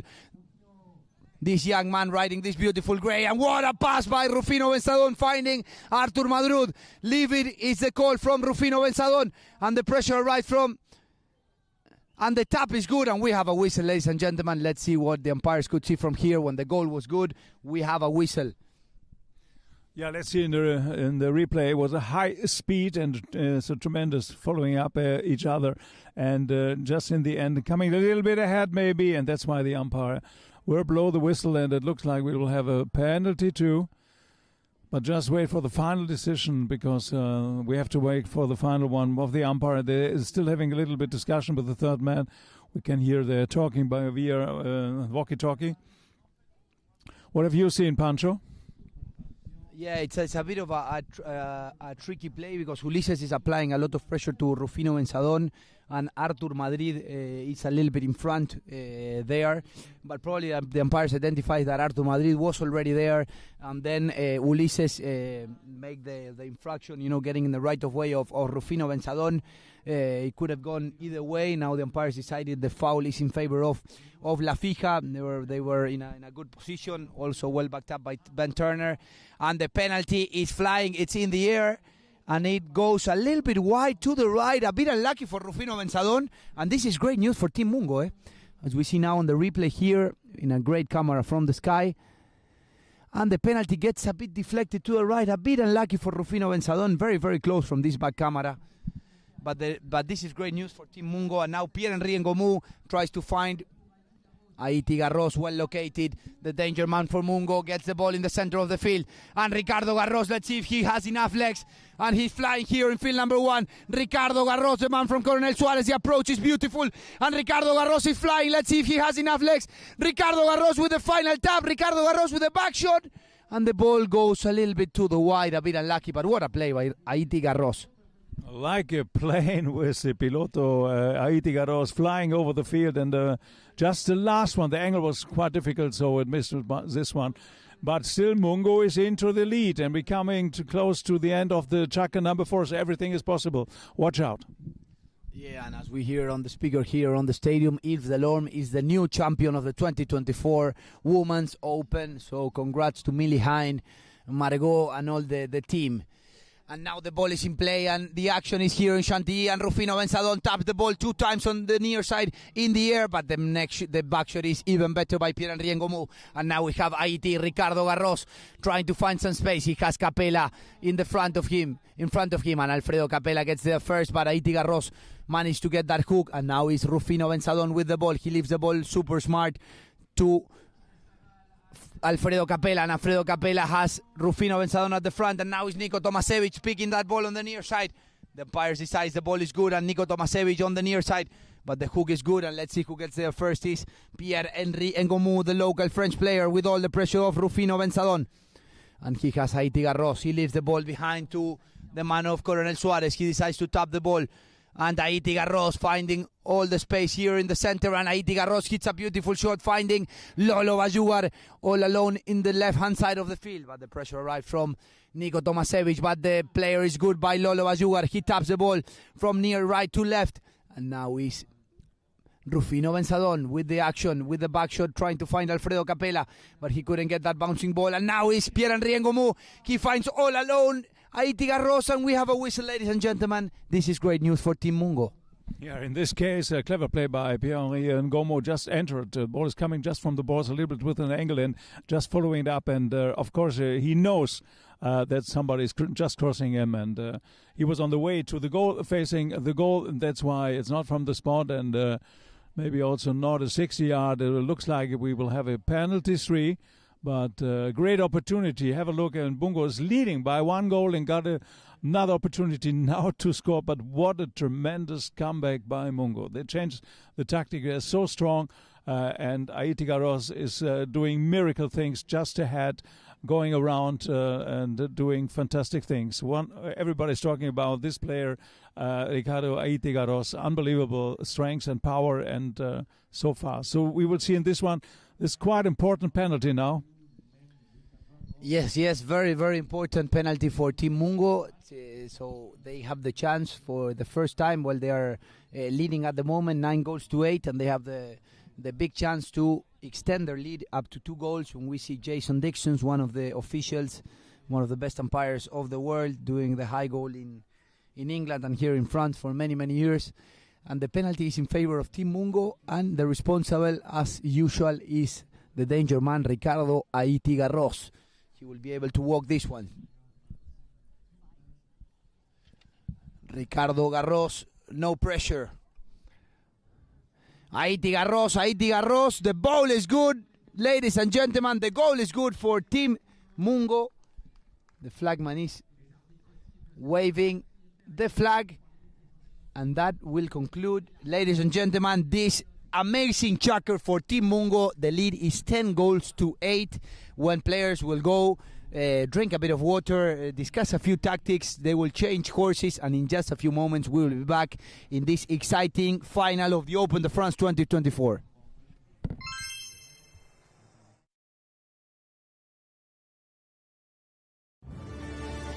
Watching horses interact with each other is deeply moving. Their communication is filled with sensitivity, a reminder of how humans could be: sincere, trustworthy, and respectful. When we experience their companionship, we feel an indescribable warmth and connection. It's as if they are teaching us. This inspired Standing Rock, with support from the HPA, to present a trophy to the season's most outstanding team, honoring the core values behind fair play and sportsmanship. It reflects a world where fair play isn't just a rule, but a promise we make to each other about respecting, supporting, and achieving together.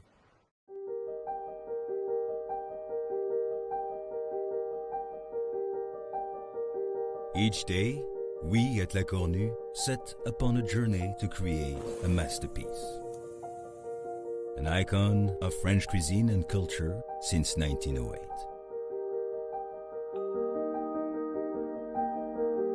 A time-honored culinary tradition, treasured for generations the world over.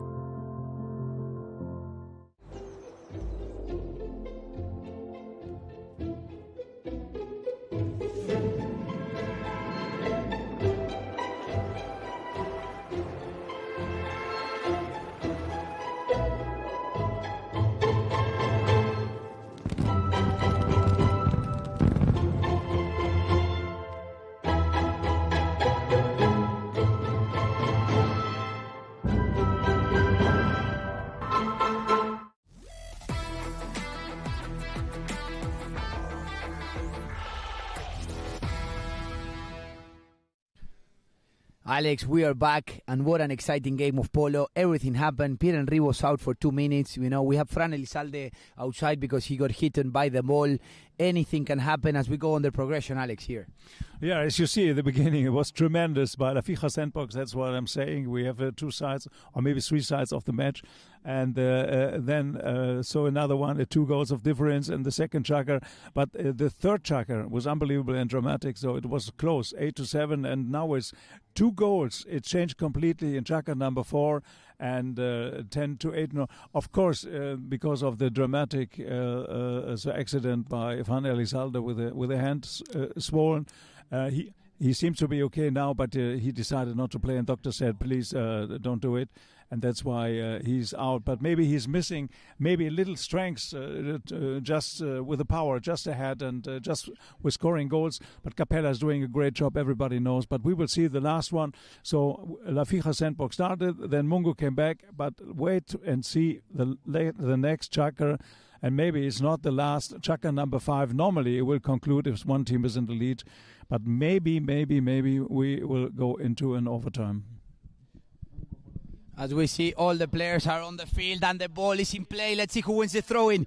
And it's Nico Tomasevich, the young Argentine man for Team La Fija. But the ball is amazingly stolen by the other young man, Lolo Bajugar, 18 years of age. Bartolome Bajugar controlling the ball for Team Mungo. And he's on a breakaway now, using all his horsepower. And this can be really important for Mungo.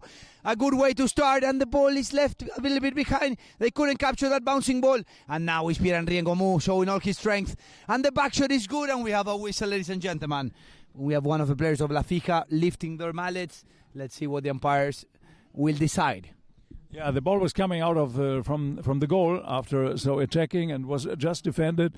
And as you see it in the last, it's a spot decided for La Fija Sandbox. Nothing tremendous, but maybe now the opportunity to come back because the gap is 2 goals. We're in the last Chukker, and of course the time is a very, very critical moment now for the team against La Fija Sandbox.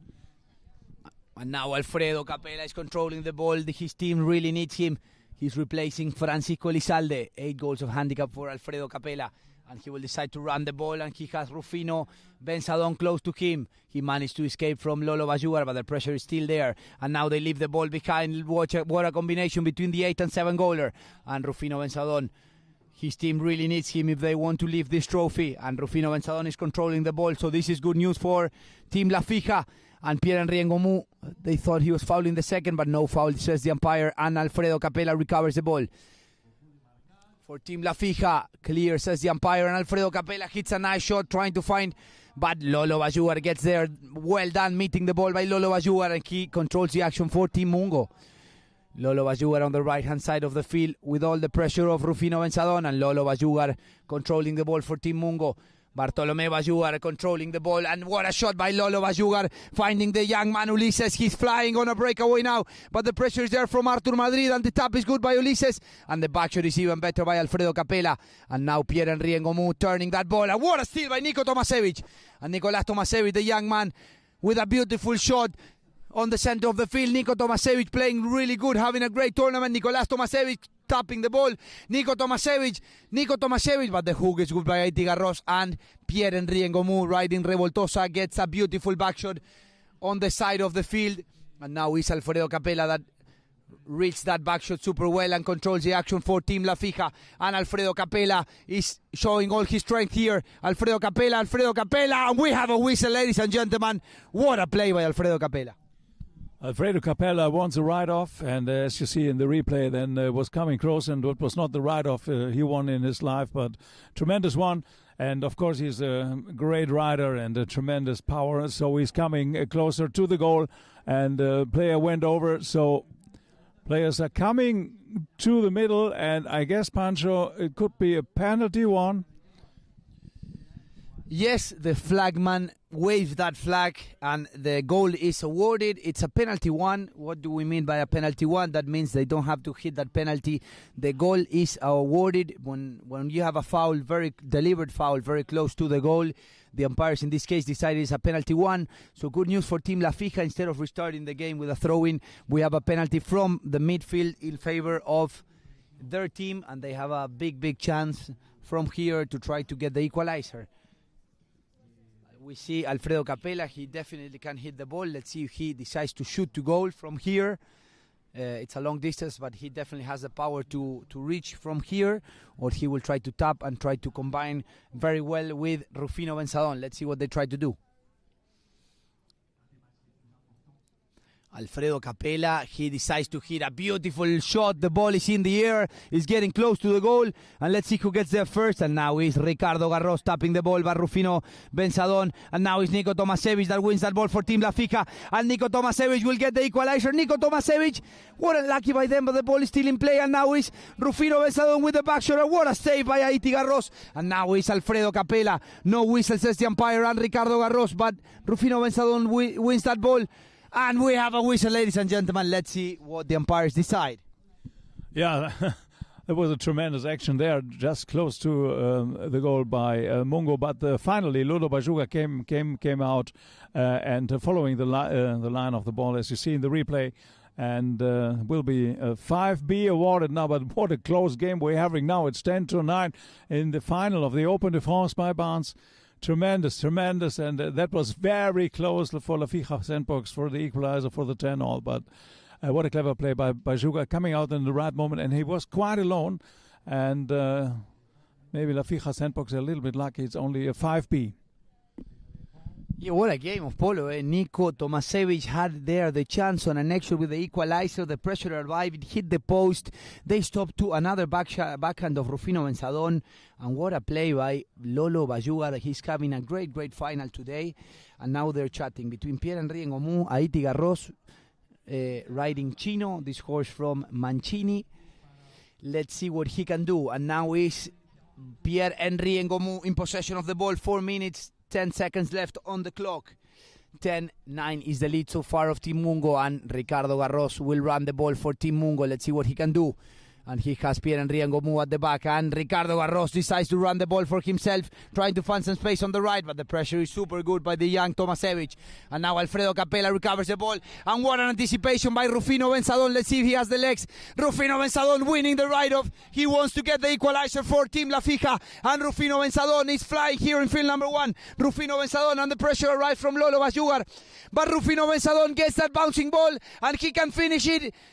No, the difference is there. What a play by Mungo and the back shot. Let's see if it's a corner or the ball goes out. What a defense play by Mungo. Oh my word, I'm losing my voice. What a game of polo. Poor Pancho. Yeah, what a run, what a home run by, in this case, by Rufino Benzadon. Just breaking through over the field, and what a home run. But it was so close. I was imagining that the ball was in, but it wasn't, Pancho, finally. Yes, the save was amazing by Ulises, and then Artur Madrid had the equalizer in his right hand, and he unfortunately put the ball wide, and now the ball is bouncing, and the ball is still in play, and Haiti Garros is controlling the ball, and now it's Alfredo Capella for Team La Fija. 3 minutes left on the clock, and they're losing by 1 goal, and Alfredo Capella will leave the ball behind for Rufino Benzadon. Look at the combination between this 8 and 7 goaler, and Rufino Benzadon, he wants to get the equalizer, but the pressure arrived from Ricardo Garros riding this beautiful grey, and the next shot is good, and again is Rufino Benzadon with the ball, and he shoots to goal. Rufino Benzadon, ladies and gentlemen, the ball is flying, the ball is good, the goal is good for Team La Fija. Fran Elizalde celebrates with Jero Llorente. What a goal by Rufino Benzadon. Look at the replay. He decides to shoot to goal. He hits the ball in the middle of the goal, and we have a game of polo, 10 goals apiece, Alex. Yeah, that's what we said. Maybe now we will go into an overtime, but what a tremendous goal. So important. La Fija Sandbox was pushing, and now scoring. And now we got it. It's okay by Pierre-Henri Ngomu being there and controlling very nicely. And now Pierre-Henri Ngomu with a beautiful shot, finding Ricardo Garros. Let's see if the danger man can seal the game for Mungo. 1 minute 50 seconds left on the clock, and Ricardo Garros is in possession of the ball. So this is great news for Team Mungo. No foul, says the umpire. And Alfredo Capella steals a beautiful goal for Team La Fija, and he is on a breakaway, ladies and gentlemen. 1 minute 40 seconds left on the clock. Let's see if the substitute can seal the deal for La Fija. Alfredo Capella riding this beautiful chestnut, and the steal is good from Ricardo Garros, but we have a whistle, ladies and gentlemen, when Alfredo Capella celebrates. Let's see what we can see on the replay. Wow, that was a risky situation, and Haiti Garros took it finally, and what Alfredo Capella run we're having here, and finally that was a risky, maybe the umpire will blow it and stop it, but there was a gap, and there was a distance, and there was a certain speed from both sides that was really close to get a foul, but finally, of course, coming over and crossing the line, and what a tremendous decision now by the two umpires, and that can be the decision. Unbelievable. So we will see, and we're having penalty 3 in favor of La Fija Sandberg. But what a run by unbelievable player Alfredo Capella, and high speed coming in, creating a super danger, and finally got the umpire's whistle to stop. But unbelievable play. Yes, we're going to see if the umpires finally award the goal, because it looks like a throw-in. From one camera, it looked a bit like a foul, but probably from the one at the back. As we know, we have two umpires on the field, and we have Ben Turner here close to us that they are checking the play. Usually one of the umpires is at the back to identify the line of the ball, and the other umpire usually canters on the side to check the speed and distance. They're checking the replay, and in just a moment we will let you know if it's a foul awarded for La Fija or we have a throw-in. Very, very important call of the umpires. There was a certain distance, there was a certain gap, and there was the same speed more or less, but finally, it was very close. Decision, very close decision, and finally umpire just put the ball up, and let's see it. We do have a penalty. It was very close between a foul and so not a foul for Pancho. What do you think? For me, it was maybe okay because of the distance and the gap. And for you, Pancho?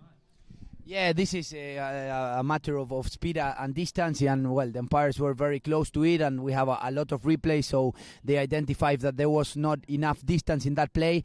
And Rufino Benzadón, ladies and gentlemen, says that La Fija is beating 11 goals to 10 to Team Mungo. 1 minute, 20 seconds left on the clock. What an exciting game of polo. Let's see who will be the champion of this 2024 Open de France.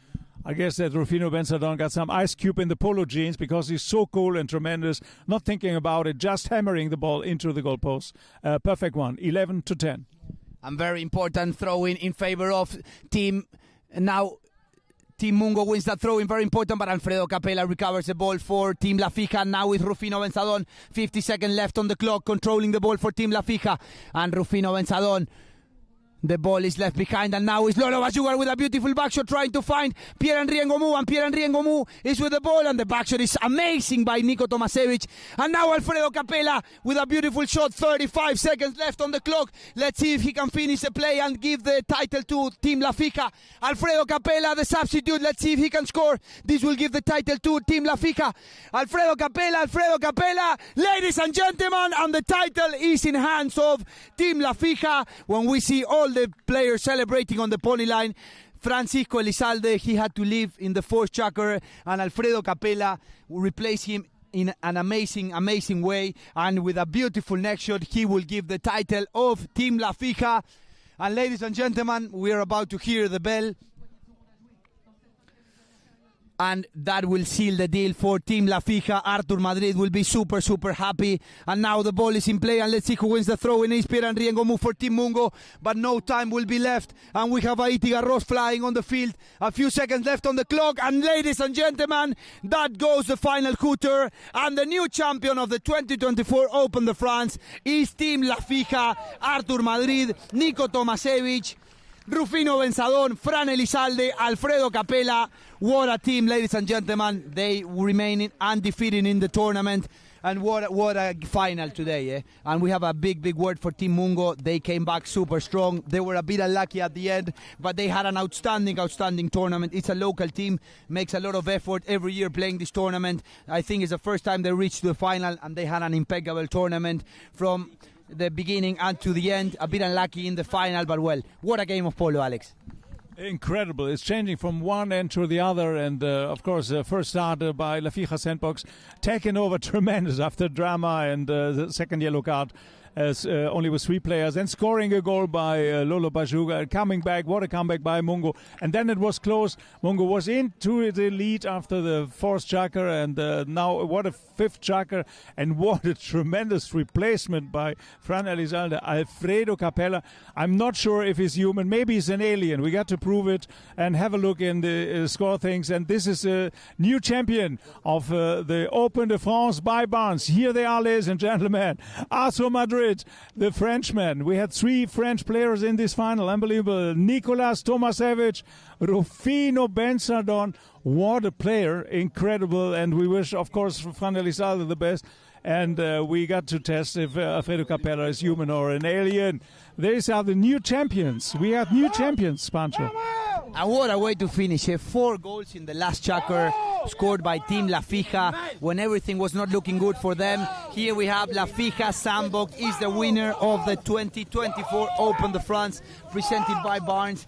Everything is happening in the pony lines, and we have here Fran Elizalde hugging Nico Tomasevich. Rufino Benzardon had an outstanding tournament. Alfredo Capella replaced super well the injured Fran Elizalde, and well, we have Nico Tomasevich there as well also. And here with a lot of emotion is Artur Madrid, also a man, you know, that it puts a lot of effort. He's been playing polo for a while already, putting teams in the most important tournaments around the world.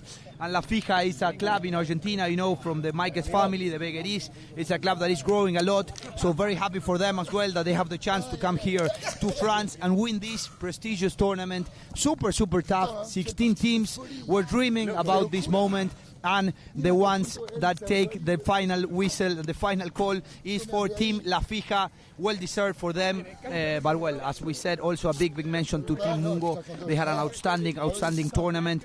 They had the chance to win it, but what a comeback by Team La Fija. They started strong.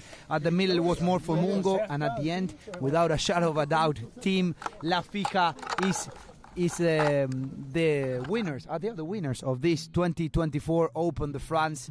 And well, we mentioned Nico Tomasevich. You know, they own the club El Milagro, and we have a big hello for our friends of the Polo agency that they will be again in Punta del Este in Club El Milagro, and also in Punta del Este Club, bringing us a lot of polo in the summer season in Uruguay, in Punta del Este.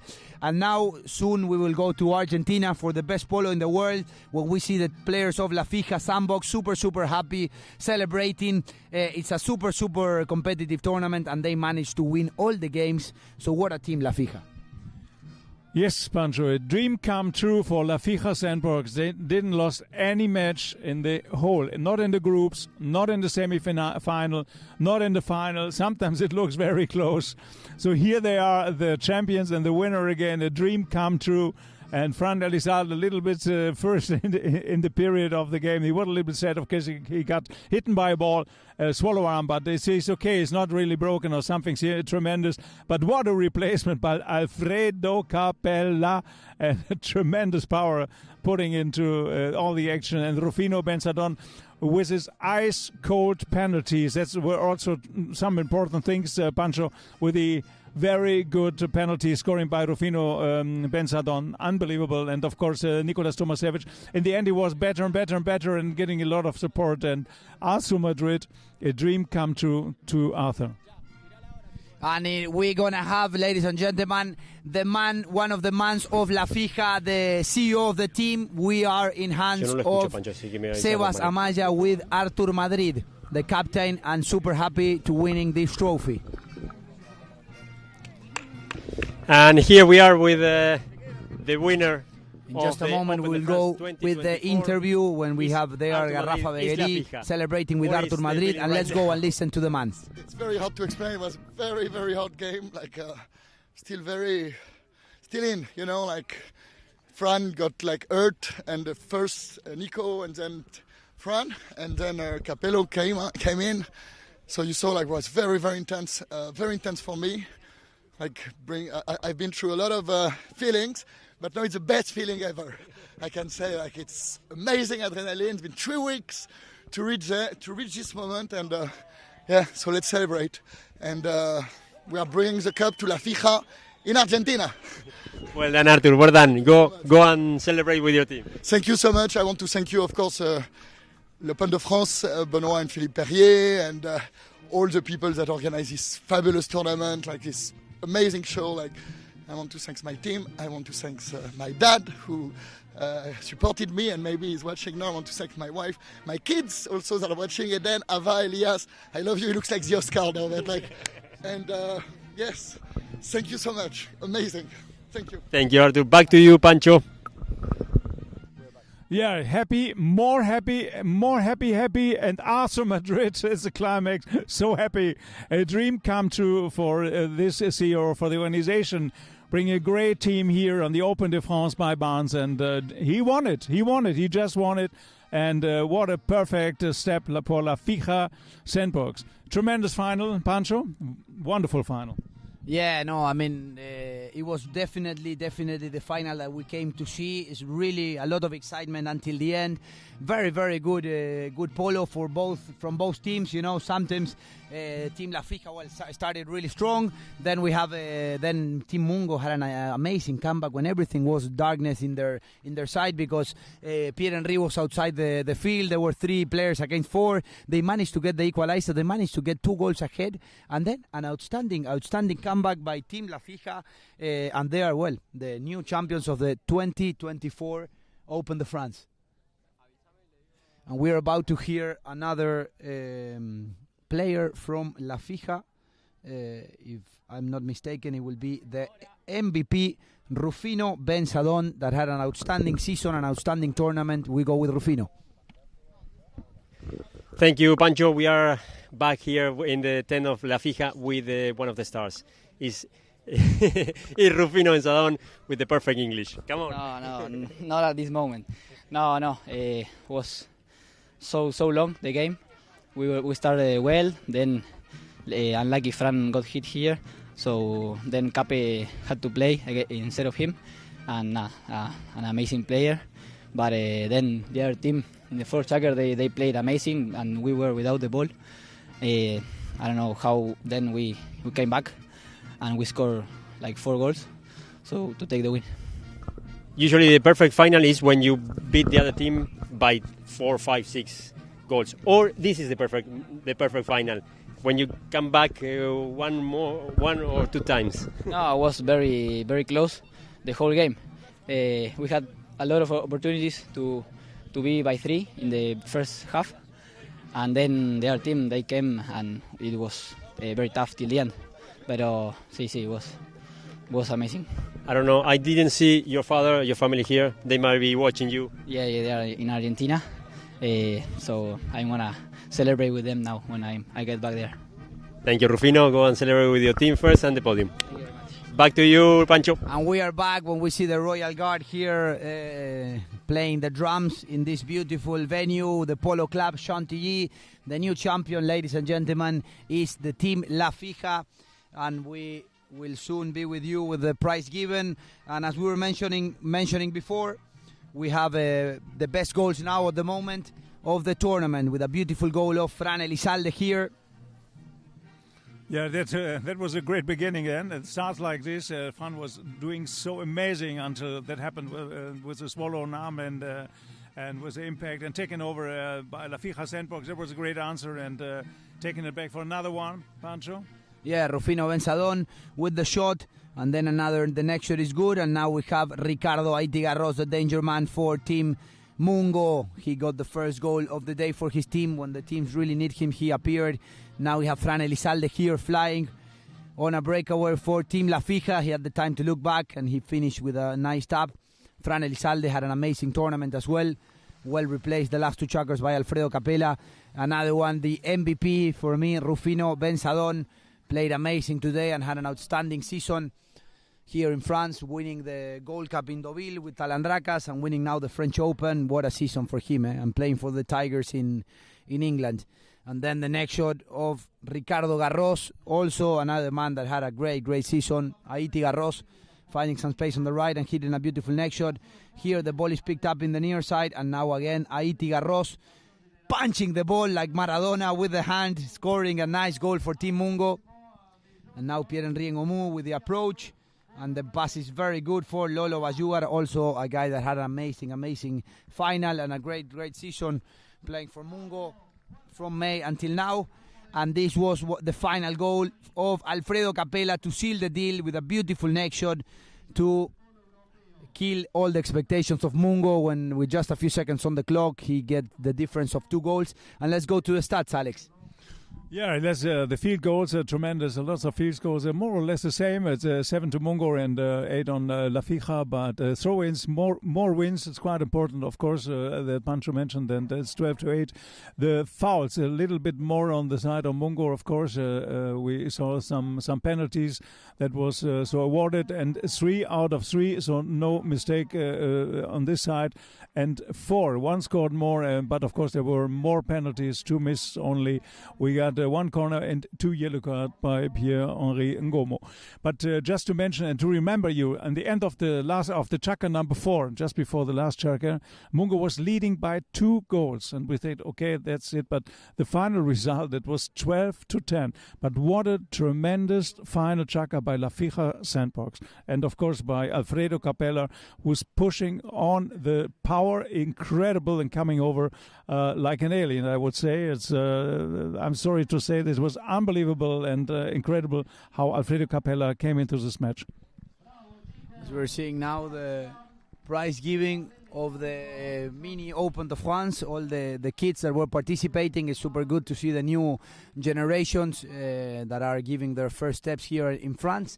Then we will go to the prize giving of the ladies, and then at the end we will have the big trophy, as you see here on the screen, the Open de France 2024 presented by Barnes.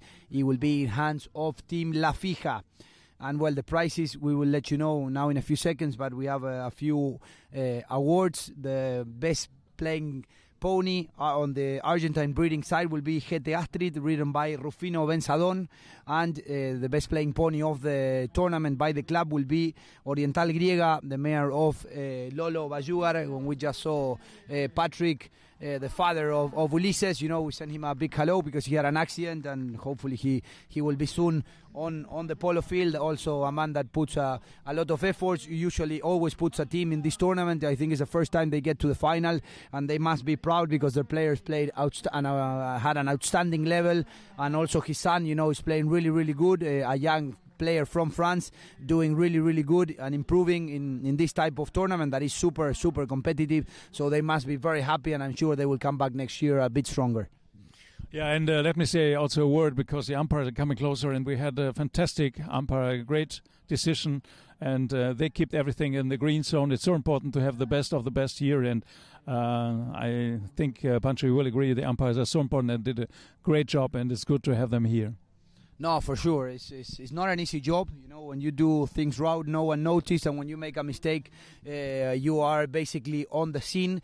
And yeah, they had a great job combining between the Englishman, some French umpires, and a few Argentines. Some of the best umpires on the world here in Chantilly. So it's super important for the game of polo, to have this quality of umpiring at this level, no? Yeah, the top level in all cases here in Chantilly and the Open de France by Barnes. We will see next year what will happen and how La Fija Sandbox, maybe they are here to defend their title. And I come back to Mungo again. They were leading in the last Chukker, and their players are coming here, and we see Aiti Garros.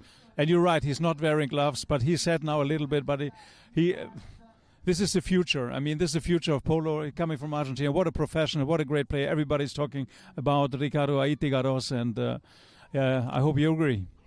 No, I definitely agree. I know him very well. Apart from a great player, he's a great man. And we have here Patrick, had a great. He must be proud of his team because they played amazing. They had the final there and a bit unlucky at the end with a great comeback of La Fija.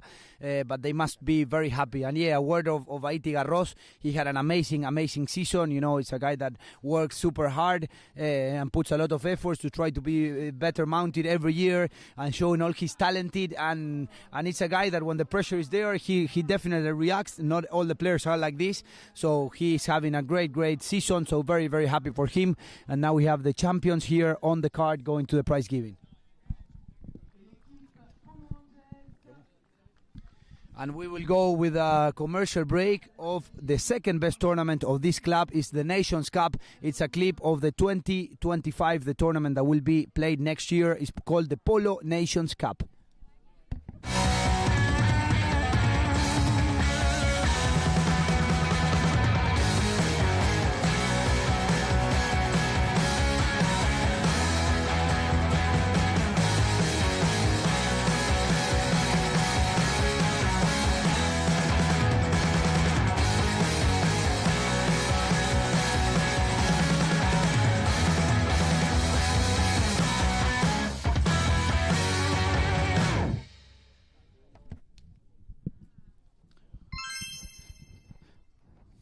And we are back, and we see there the Nipas team with Anita leading the team, and Polo Angels with the two Venot sisters, and Luisa del Carril and Nina, a girl from Germany.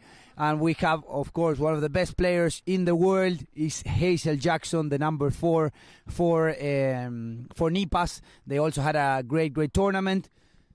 And this is the third and fourth place of the Women's Open.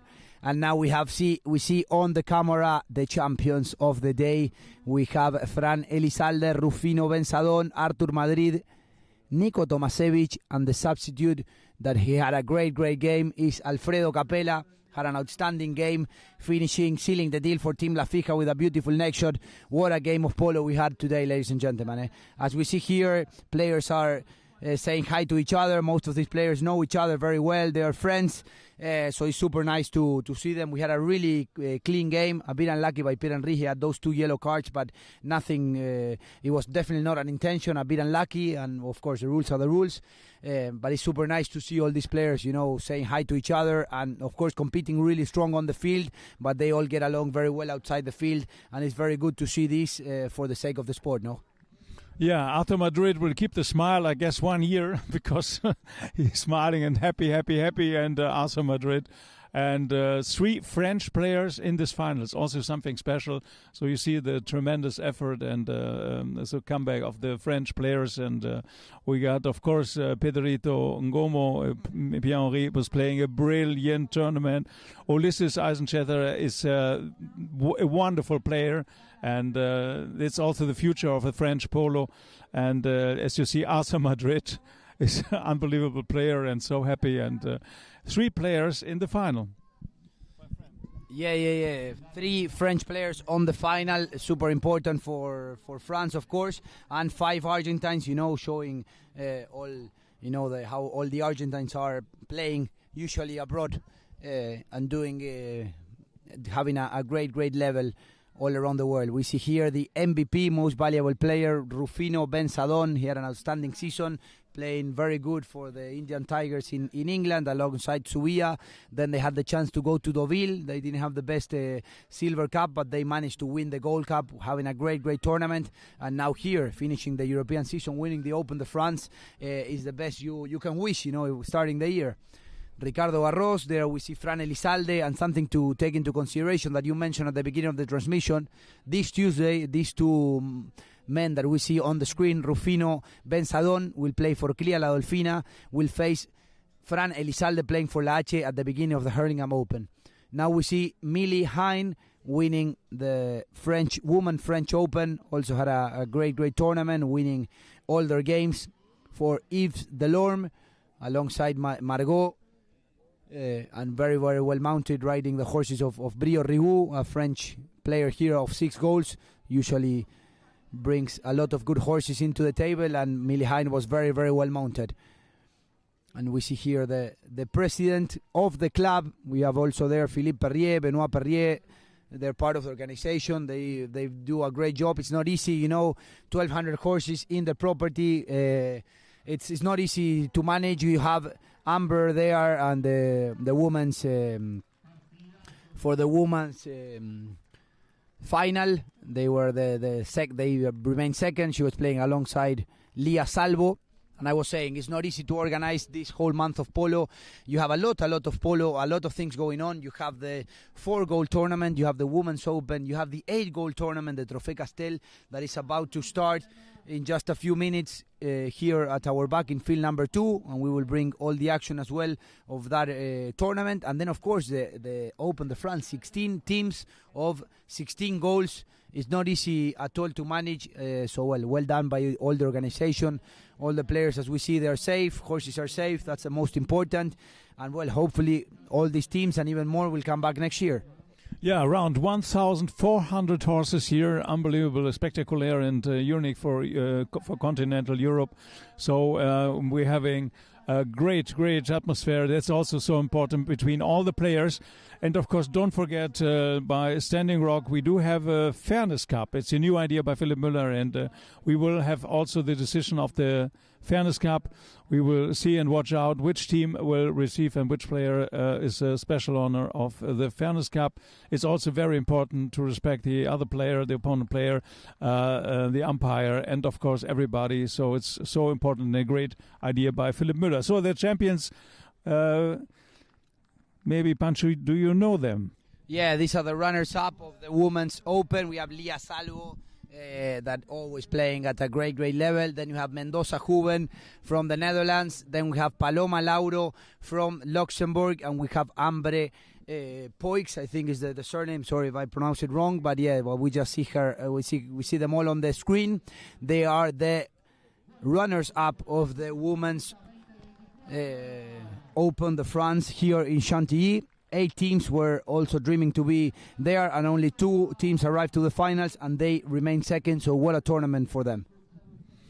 Yeah, great so far, and having so many tournaments just beside, and I'm so happy that in this tradition that all the time more women coming into the polo, and they're all Open de France, but we also had women playing and participating in the big one in the Open de France here in this 16 goal, and they all did tremendous well. Nikki Zen was here, and of course Isabelle Laurendy was taking part and bringing great teams along and really participating. It's good to see the women polo are so strong, and they real feminine players. They go also into the 16 goal.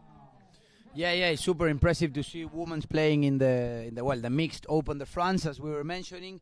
And now this is the women's tournament. Only women are allowed to play in that one. And well, we see one of the best players of the world. We see Lia Salvo. We had Millie Hine playing in the final. Hazel Jackson. Of course, the Venot sisters. Elena, Lucy, and Pearl. That they are from France. Playing at a great level. Also Luisa del Carril from Argentina. So yeah, some of the best players, women players that you can find in the world. They're here in France competing, trying to lift that trophy, that every year it gets more and more competitive. Yeah, now we see it coming closer to the prize giving of the champions, but a lot of prizes. It's a little bit like Christmas, many good prizes and partners. In other places they call them sponsors, but here they are real partners and friends, and just supporting polo very much. It's good to see and to have them all, as we do need them. Otherwise you cannot organize a tournament like this in this level. No, exactly, and yeah, another big word to all the sponsors. We have Richard Mille on the scoreboard, of course.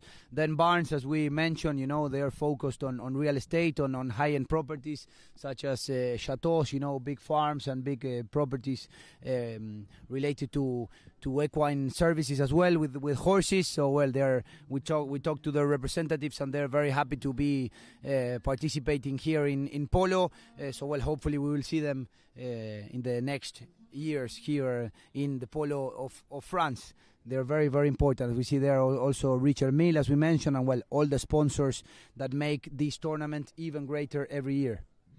Yeah, top level, and of course with the partners. So we had the minis first, and of course first the ladies, and after this we will have the Open de France by about the 16 goal.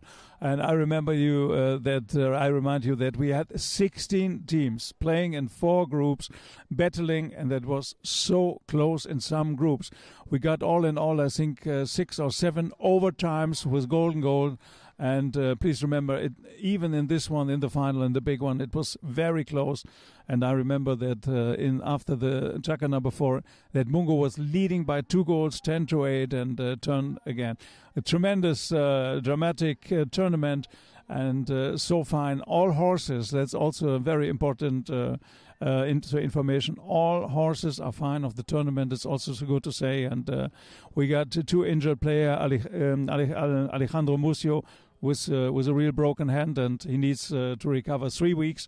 Doctor said it's clearly broken. It's nothing so complicated. He will be back soon. And as we see here, Fran Elizalde is also injured. I think he's okay. He's moving his hand and doing so very fine. And so all players are fine, and they all enjoyed the tournament. And Pancho, you're a great player of the tournament. Did the players really enjoy? How was the atmosphere between the players?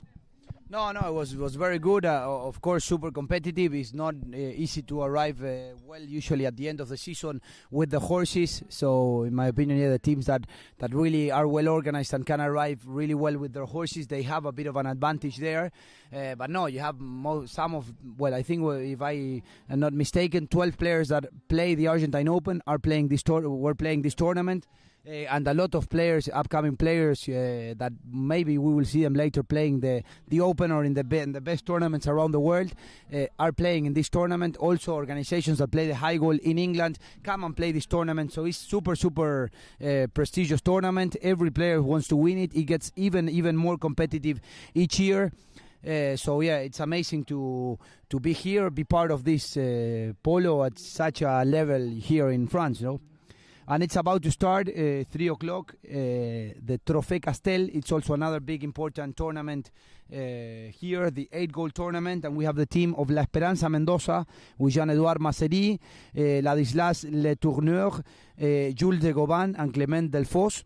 A French team is playing Octagon with Thomas Morange, Aristides Foggianato, Dorian Bulto and Nicolas Chulo Corti Maderna. That game is about to start right behind us, so we will see who will lift that also very prestigious trophy.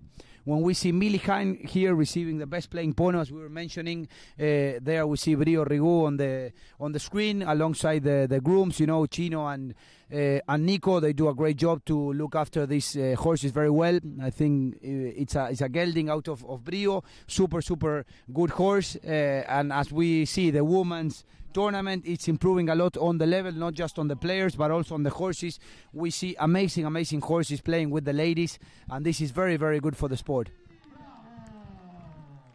And now we are receiving even more prizes. When we see the Open de France, they are very close, and we are receiving now, we're still with the prize giving of the ladies. Yeah, they're just coming, but let me say a few words. Just an example for the tremendous quality of the horses we're having here. They're giving the prizes of the best playing pony, and I like and appreciate very much these prizes for the top horses here in this tournament. So we will see the champions now of the Feminine Open de France by Barnes. And it's a special honor, Pancho. I think you will do it with the champions, the ladies' champions, the Open de France by Barnes. Here they are. Yes, ladies and gentlemen, and the team is Ils Delorme. We have Adèle Renaldou, Margot Perchut, Charlotte Garadou, excuse me for the pronunciation, and Mili Hain, and the coach Brio Rigaud. They are the winners of this 2024 Women's Open here. They are the champions, and they are very happy receiving the prizes. We see there Charlotte, Mili, Adele. They had a great tournament, winning all their games. By more than one goal. They are the champions of the 2024 Women's Open here in Chantilly. So look at the smile on their faces. They are very happy, and I'm sure next year they will try to come and repeat here. That is one of the most important tournaments at the end of the European season. Yeah, what a great team and what a great effort, and they didn't make any mistakes, and also a very balanced team, well mounted and well organized. It's like really it's closely no difference. He's the president of the Polo Club du Chantilly, and everybody's happy as you see. The atmosphere was great in this tournament, and they will receive some prizes, something to drink, and some silver-plated. And as you see, yeah, tell us about the players who just receiving the prizes. Yeah, we have there, Mili Hain playing as an 8 goals of handicap, had a great tournament. There we see Margot, the number one of the team, that also, she's the girlfriend of Brio, and she got all the help of Brio with horses for the team, and that was a big plus on their team, because they were super well mounted, and they are the champions of the 2024 Open de France Femina. Yeah, and they're good looking after a match like this. Tremendous one, a great tournament, and also many matches, and they made it come true, the dream come true for the champions. So, and more prizes by our great partners, and so because they really like it, the women, and take all the prizes, of course, and it's great to win a tournament and to be there. Of course, there's a lot of work behind, a lot of horsemanship, a lot of working just behind. If you're standing like these ladies here as a champion of the Open de France by Barnes, everybody knows, and that's why the smile is so great now, and good to see them, the real champions. Have another picture, and just enjoy the Open de France by Barnes, the feminine, and then we will come over for the Open de France by Barnes, and the 16-goal champions out of 16 teams. As you see, we got many spectators. The weather wasn't the best, but it was dry in the end. It was 20 degrees and just perfect for having a final day. And so the teams are together, and that's a picture that we'll put in the clubhouse, of course, and everybody will remember this great tournament of the Open de France by Barnes, the feminine. Here we are. We are here with one of the umpires of the tournament, and for all the people that are following us from different parts of the world, we will do a brief interview with Rafa Silva in Spanish, en español.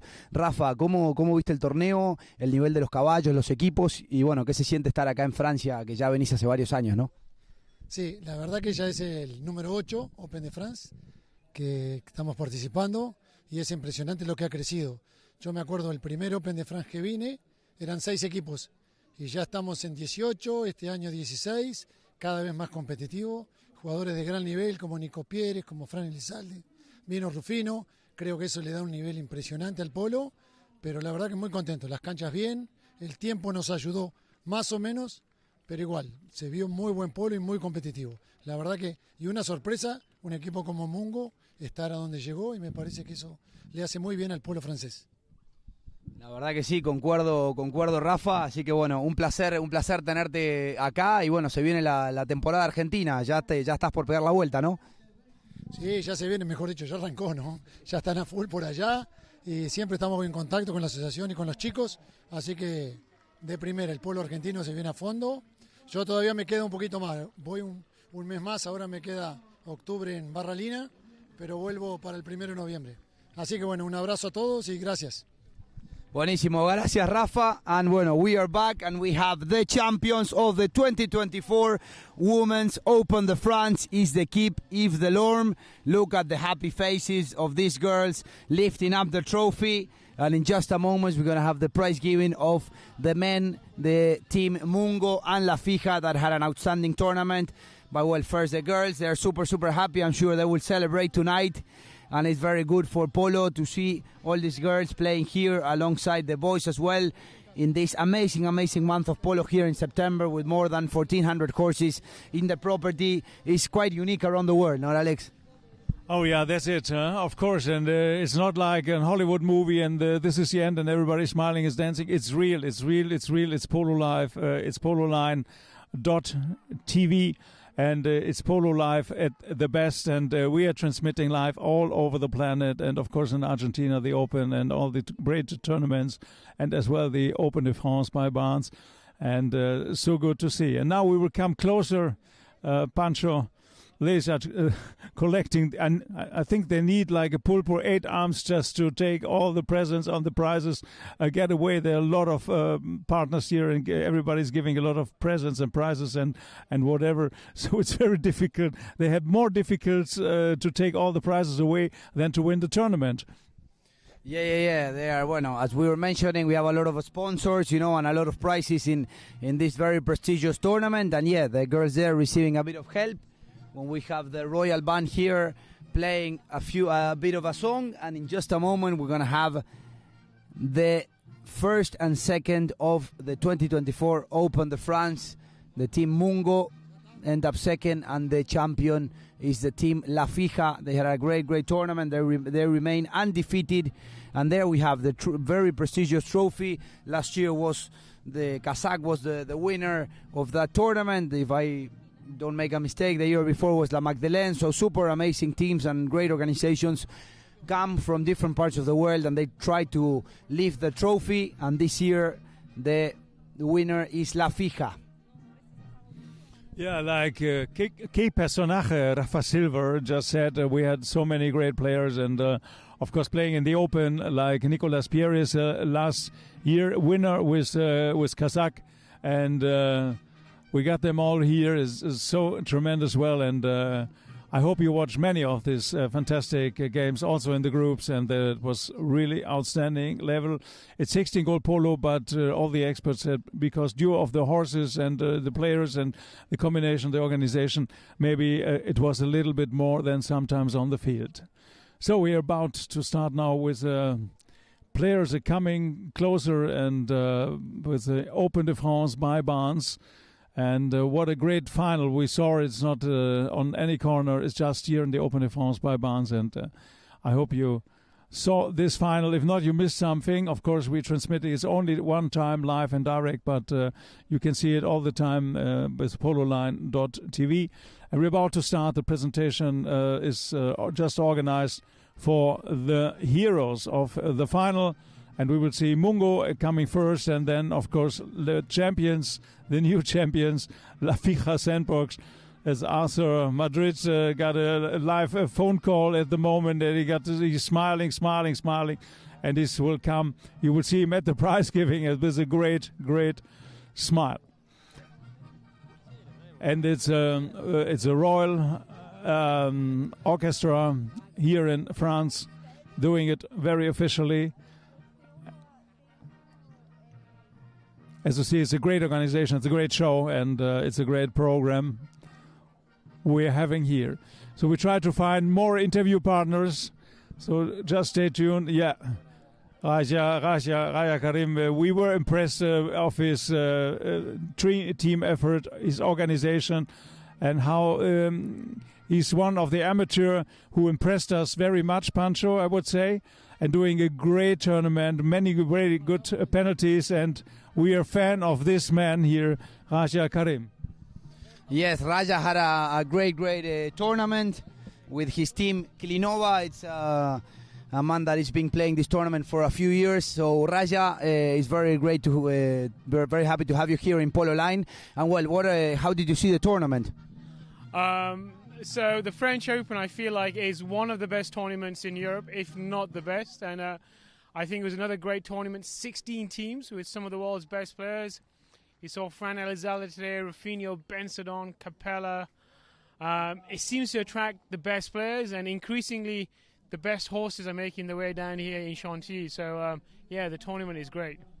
Thank you, Raja. And yeah, you told us you've been playing this tournament for a few years, and it was the first time that you got to the quarterfinals. That means how competitive this tournament is. You were a bit unlucky with Ale Mucio that had that fall, and you had to change the team. But well, in my opinion, you had a great tournament. Also having a coach as well. What can you say about Benja that was helping you on the side of the field and helping you as well with the penalties? Yeah, I feel like this year was our strongest team ever. Mucio, Capella, and the young French wonder kid Elouan. And then on the outside we had Benjamin Arajo, who's one of these coaches that gave us all the right advice at the key moments, and I think that made a big difference for us. Yeah, it's always good to have that extra help on the side. And well, how is going to be your year? You want to be playing in Argentina? You will come here next year? What are your plans? Yeah, I'm going to go every year. I go for the semi-final, the final of the Open. And then I'm going to do some high goal practice games there. And if I'm allowed to, in terms of work commitments, etc., I'll do the Elestina Gold Cup, which is a wonderful tournament out there in Pilar. So, yeah, that's the plan. That's amazing, and well, congrats with your penalties. You were great, and well, hopefully to see you next year, maybe in the final. Who knows? Yeah, we're going to come back, and we're going to have an even better team and improve every year, and hopefully we get close. Congrats, and we will go again with the prize giving. Congrats, Raja. And there we go. Gete Astrid is the best playing pony, ridden by Rufino Ben Sadon. An amazing mare. We see there Martin Sirvent as well, this Argentine man from La Berta. He does a lot, very local here in France. And yeah, this is the best playing pony, the prize given by the Argentine Breeders Association. We say a big hello to Ines and Bill, you know, that they work a lot, bringing, you know, all the support, you know, from the association, and of course to the president as well. Rufino Ben Sadon is the MVP as well of the tournament, and he was riding Gete Astrid, is the best playing pony. And now we have the best playing pony of the tournament. It's also an Argentine breed, but it's a different blanket that they receive here. It goes for Oriental Griega. It's a mare ridden by Lolo Bayugar. That also Lolo was extremely well mounted this year, playing for Team Mungo, and well, is very happy for. I'm sure he's very happy receiving this award.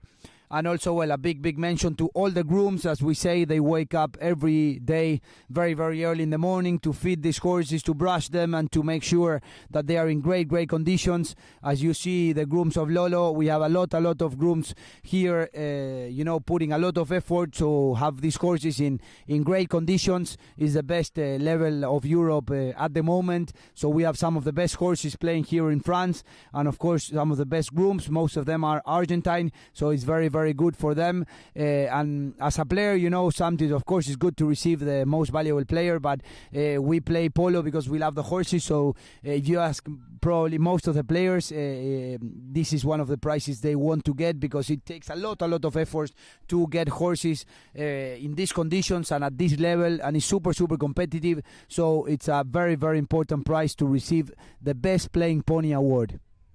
And the groom is very important and very proud, as you see, and imposiblemente doble guita este mes para el Petizero. No, but that's so important that we're having great Petizeros, and the tremendous quality of horses. Just spoke just ahead of it. It's so important, and in this level, it's around, maybe, if you can say it, around 80% of the player. Yeah, exactly. And we see there Lolo Bayugar receiving those goggles. And we're gonna go with the MVP amateur player of the tournament. It goes to the young Frenchman Ulisses Eisteter. I'm sure his father, and all his family will be very happy. They had an outstanding tournament. They won the tournament at La Baule. They are the finalist of the Open de France 2024. So Ulises, the young man, playing very strong as one goal.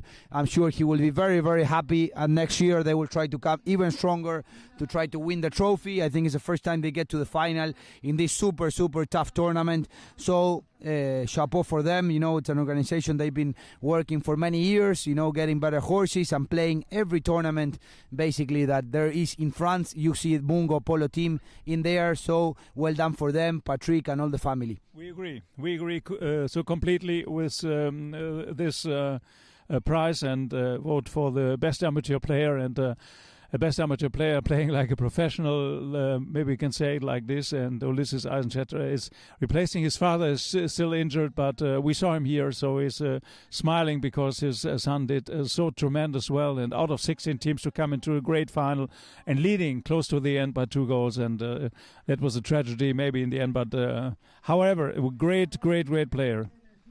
Yes, and here we have the player of the tournament, Rufino Ben Sadon. What a season for this man. He played for the Tigers in England, had a great season there alongside Matt Perry and Juan Martín Subía. Then with Subía, they won the Gold Cup in Deauville for Team Talandracas, and here he is winning the Open de France 2024.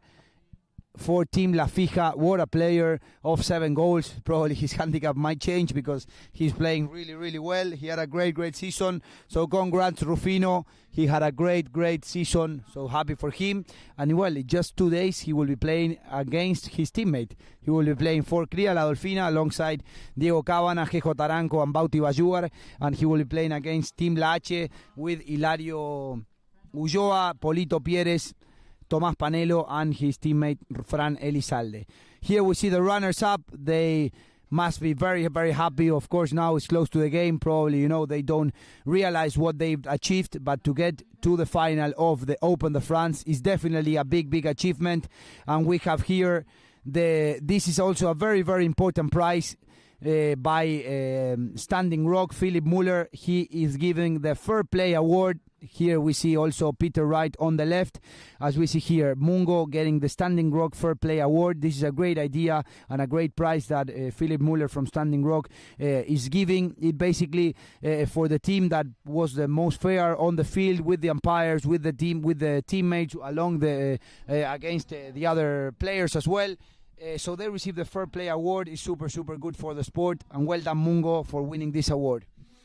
Yeah, of course. The tournament was a long tournament, but with 2 yellow cards to win the Fairness Cup is something tremendous, because we collect all the games and so everything together. But finally, that was right. And of course, the Fairness Cup is a great idea by Philip Müller, the team captain of Standing Rock, and the Swiss CEO. He just organized this cup, and I think we will keep it and so put it on for the next years here as well. So see, the runners-up, is Mungo Polo team, and please remember that one rising star from Argentina, one rising top star in the future, Haiti Garros, Ricardo Garros, Ulysses Eisenchetter, and Lolo Bajuga, and Pedrito Pierre-Henri Ngomo.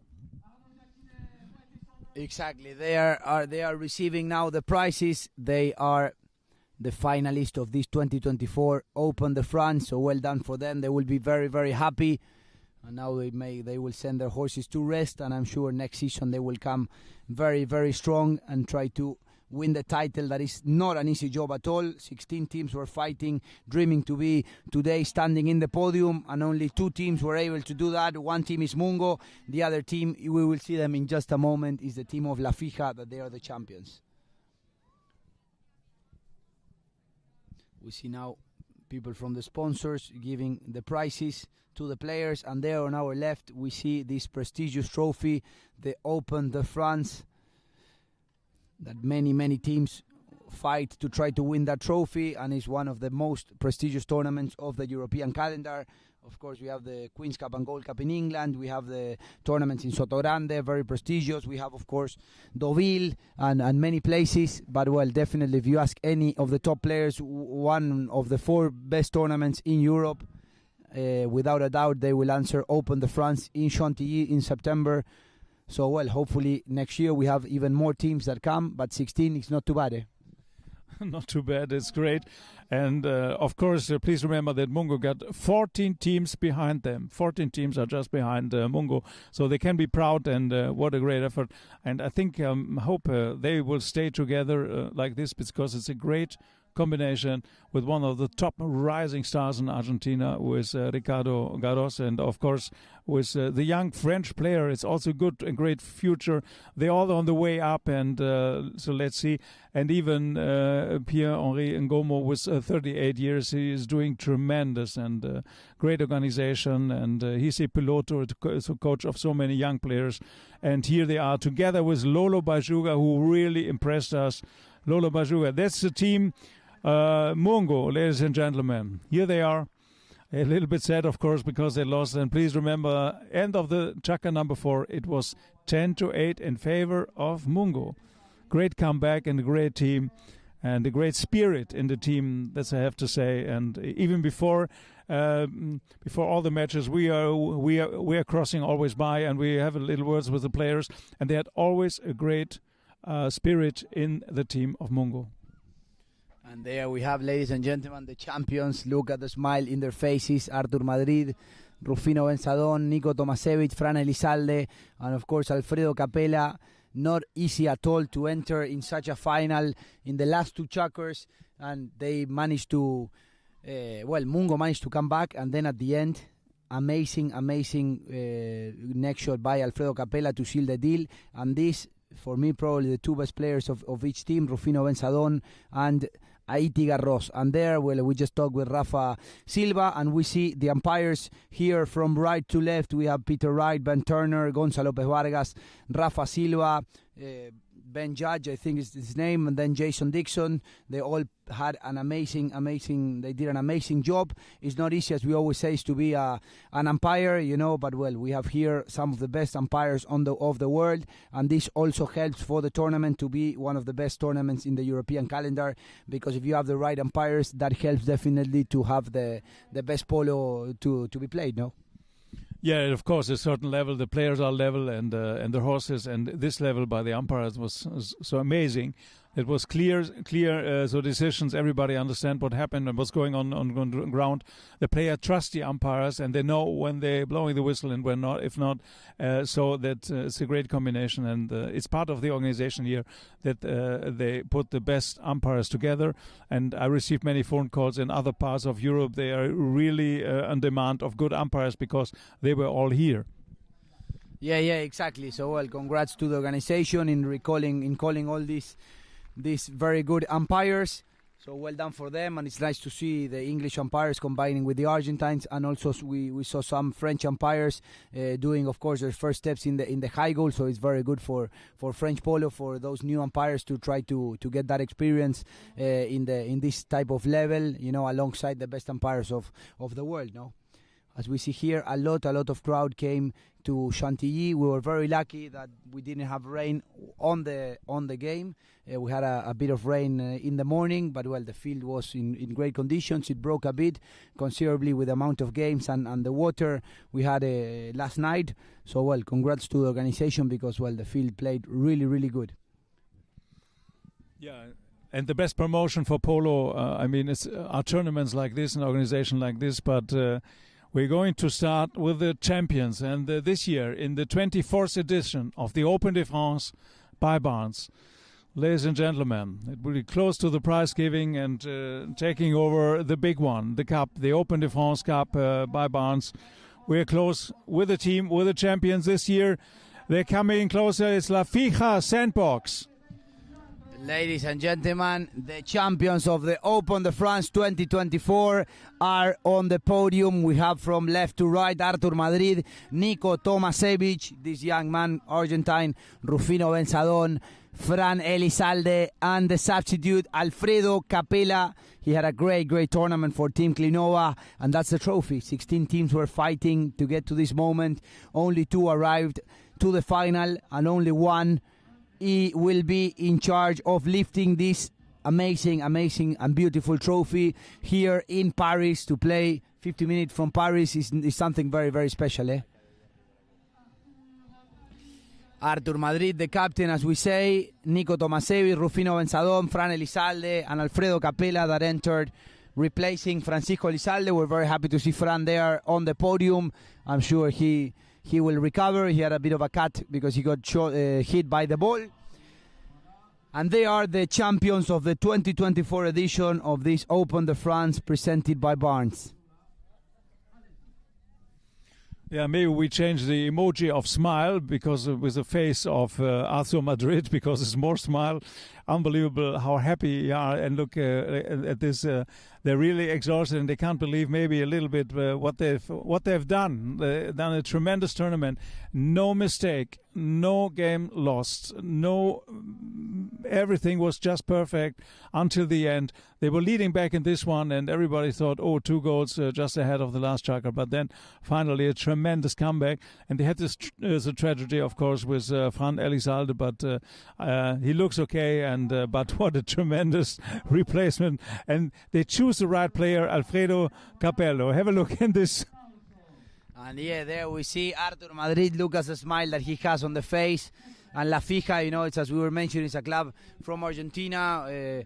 with the Mike's family and the Begueris and a lot of members, the Martinez Ferreiro. They played also in many tournaments. They put teams in La Cámara, and in every tournament that you see important in Europe, you see most likely a player or a team of La Fija participating. So well done for them. It's a club with a great energy, great vibe. So well done for La Fija. And we see Artur Madrid, the captain, La Fija Sandbox, receiving the prizes here in Chantilly. And look at the smile on these faces. Rufino Benzadón, the most valuable player. Fran Elizalde, 8 goals of handicap, 9 in Argentina. It's amazing for the Polo of France to have such level, players. As we mentioned, Nico Pieres, Alfredo Capella, Fran Elizalde, Rufino Benzadón, Diego Cábana, Facu Fernández Llorente, Jero Feroni Vejero del Carril, Tito Ruiz Guiñazú. I mean, the list is very long, and it's unbelievable to have such level of Polo here in France. It's 16 goals, but it feels like a bit more. That's what I told them. We have Artur Madrid here, Nico as well. They're all receiving the prizes. Very happy by all the sponsors. They will be loaded, They will need probably a bit of a cart to take all the prizes back to the houses. And well, as you know here, the two teammates, Fran Elizalde and Rufino Benzadón, they will be facing each other at the beginning of the Hurlingham Open. Rufino Benzadón playing for the first time the Triple Crown, playing in the team of Cría La Dolfina, as we say, alongside Bauti Bayugar, Diego Cábana and Jejo Taranco, and then Fran Elizalde will be playing for La H, hopefully now, with a new team now, with Polito Pieres, Tommy Panelo, and Hilario Joa, and they have, I was saying hopefully, because they have Polito Pieres, hopefully recovered, will be playing from the start in the season. And they're very happy receiving the prizes. Also, we see Alfredo Capella there. What a team, ladies and gentlemen. They are the champions, undefeated in the 2024 French Open. We listen in the stadium, Thibaut and Martin Sirvent directing this prize giving from the field, and we are here live. We received messages from all around the world, players, people from Argentina, from Malaysia, from Korea watching us, from the US, from different parts of the world. We received lots and lots of messages that shows how international this transmission is and how good it's for Polo, to have it live and to get it to all the corners of the world. They receive the prizes, the champagne, everything. They are very happy. Look at them lifting the small trophy, and in just a moment they will receive the big one, no? Yeah, everybody's waiting now for the big one, for the cup, and that will stay in the living room of Arthur Madrid. So everybody's waiting for the moment to receive the cup. And yeah, we're receiving even more messages from China, South Africa, Russia, Guatemala, Brazil, Chile, Colombia. Unbelievable, how many people are watching the transmission. So thank you for supporting us and for being there. And we're very happy to bring you one of the best tournaments in Europe to your house. And look at them drinking a little bit of champagne off the cup. I'm sure they will be very happy. There will be a bit of a celebration for Team La Fija. And hopefully they will be able to catch their planes back to Argentina. Tomorrow most of these players will fly early in the morning. And there goes the famous song, for the champions. And that's the moment that every team was wishing. 16 teams were fighting to be here today, and only one was able to achieve it, and it's the undefeated team La Fija. We have Arnaud, the president, giving the prize to the captain. And ladies and gentlemen, the 2024 champions, La Fija Polo team, are the champions of the 2024 Open de France, presented by Barnes. Look at the smiles on their faces, and they deserve to leave the trophy. 16 teams, as we say, we were fighting for this day, and they are the champions of the tournament, Alex. And the real champion. I have to so conclude this, and it's a real good champion. They did so well all the tournament, so the right team. They won it with Arthur Madrid. What an organization by Arthur, what a CEO, and bringing such a great team together. And here they are for maybe another picture. And Pancho, maybe they will not all take the champagne through the plane. Maybe they will drink it a little bit before. Look at this. As we see, this is very particular in polo. The players, they drank a bit the champagne, but usually they shake it, and they get wet. They get the other teammates wet. This is very particular in polo to show all the happiness, and it's very good to see both teams here celebrating. Of course, the Mungo team is not as happy because they didn't manage to lift the trophy, but what a season by Mungo, winning in La Bol and being the finalist out of 16, becoming second is not pas mal, like they say in France, not too bad. And here we have, ladies and gentlemen, the champions again lifting this prestigious trophy, the Open de France 2024. From right to left, Nico Tomasevich, Rufino Benzadón, Artur Madrid, and the captain Francisco Elizalde with a big smile on their faces. They played really, really good, very well mounted. What a team, La Fija. Yeah, PoloLine.tv want to congratulate the new champion, the champion of the Open de France by Barnes. PoloLine was transmitting all the matches, and we wanted to say thank you to this unbelievable champion and all the 16 teams as a feminine Open de France by Barnes, and great support. And look at the winners; they're still there, and they're just enjoying the prize giving.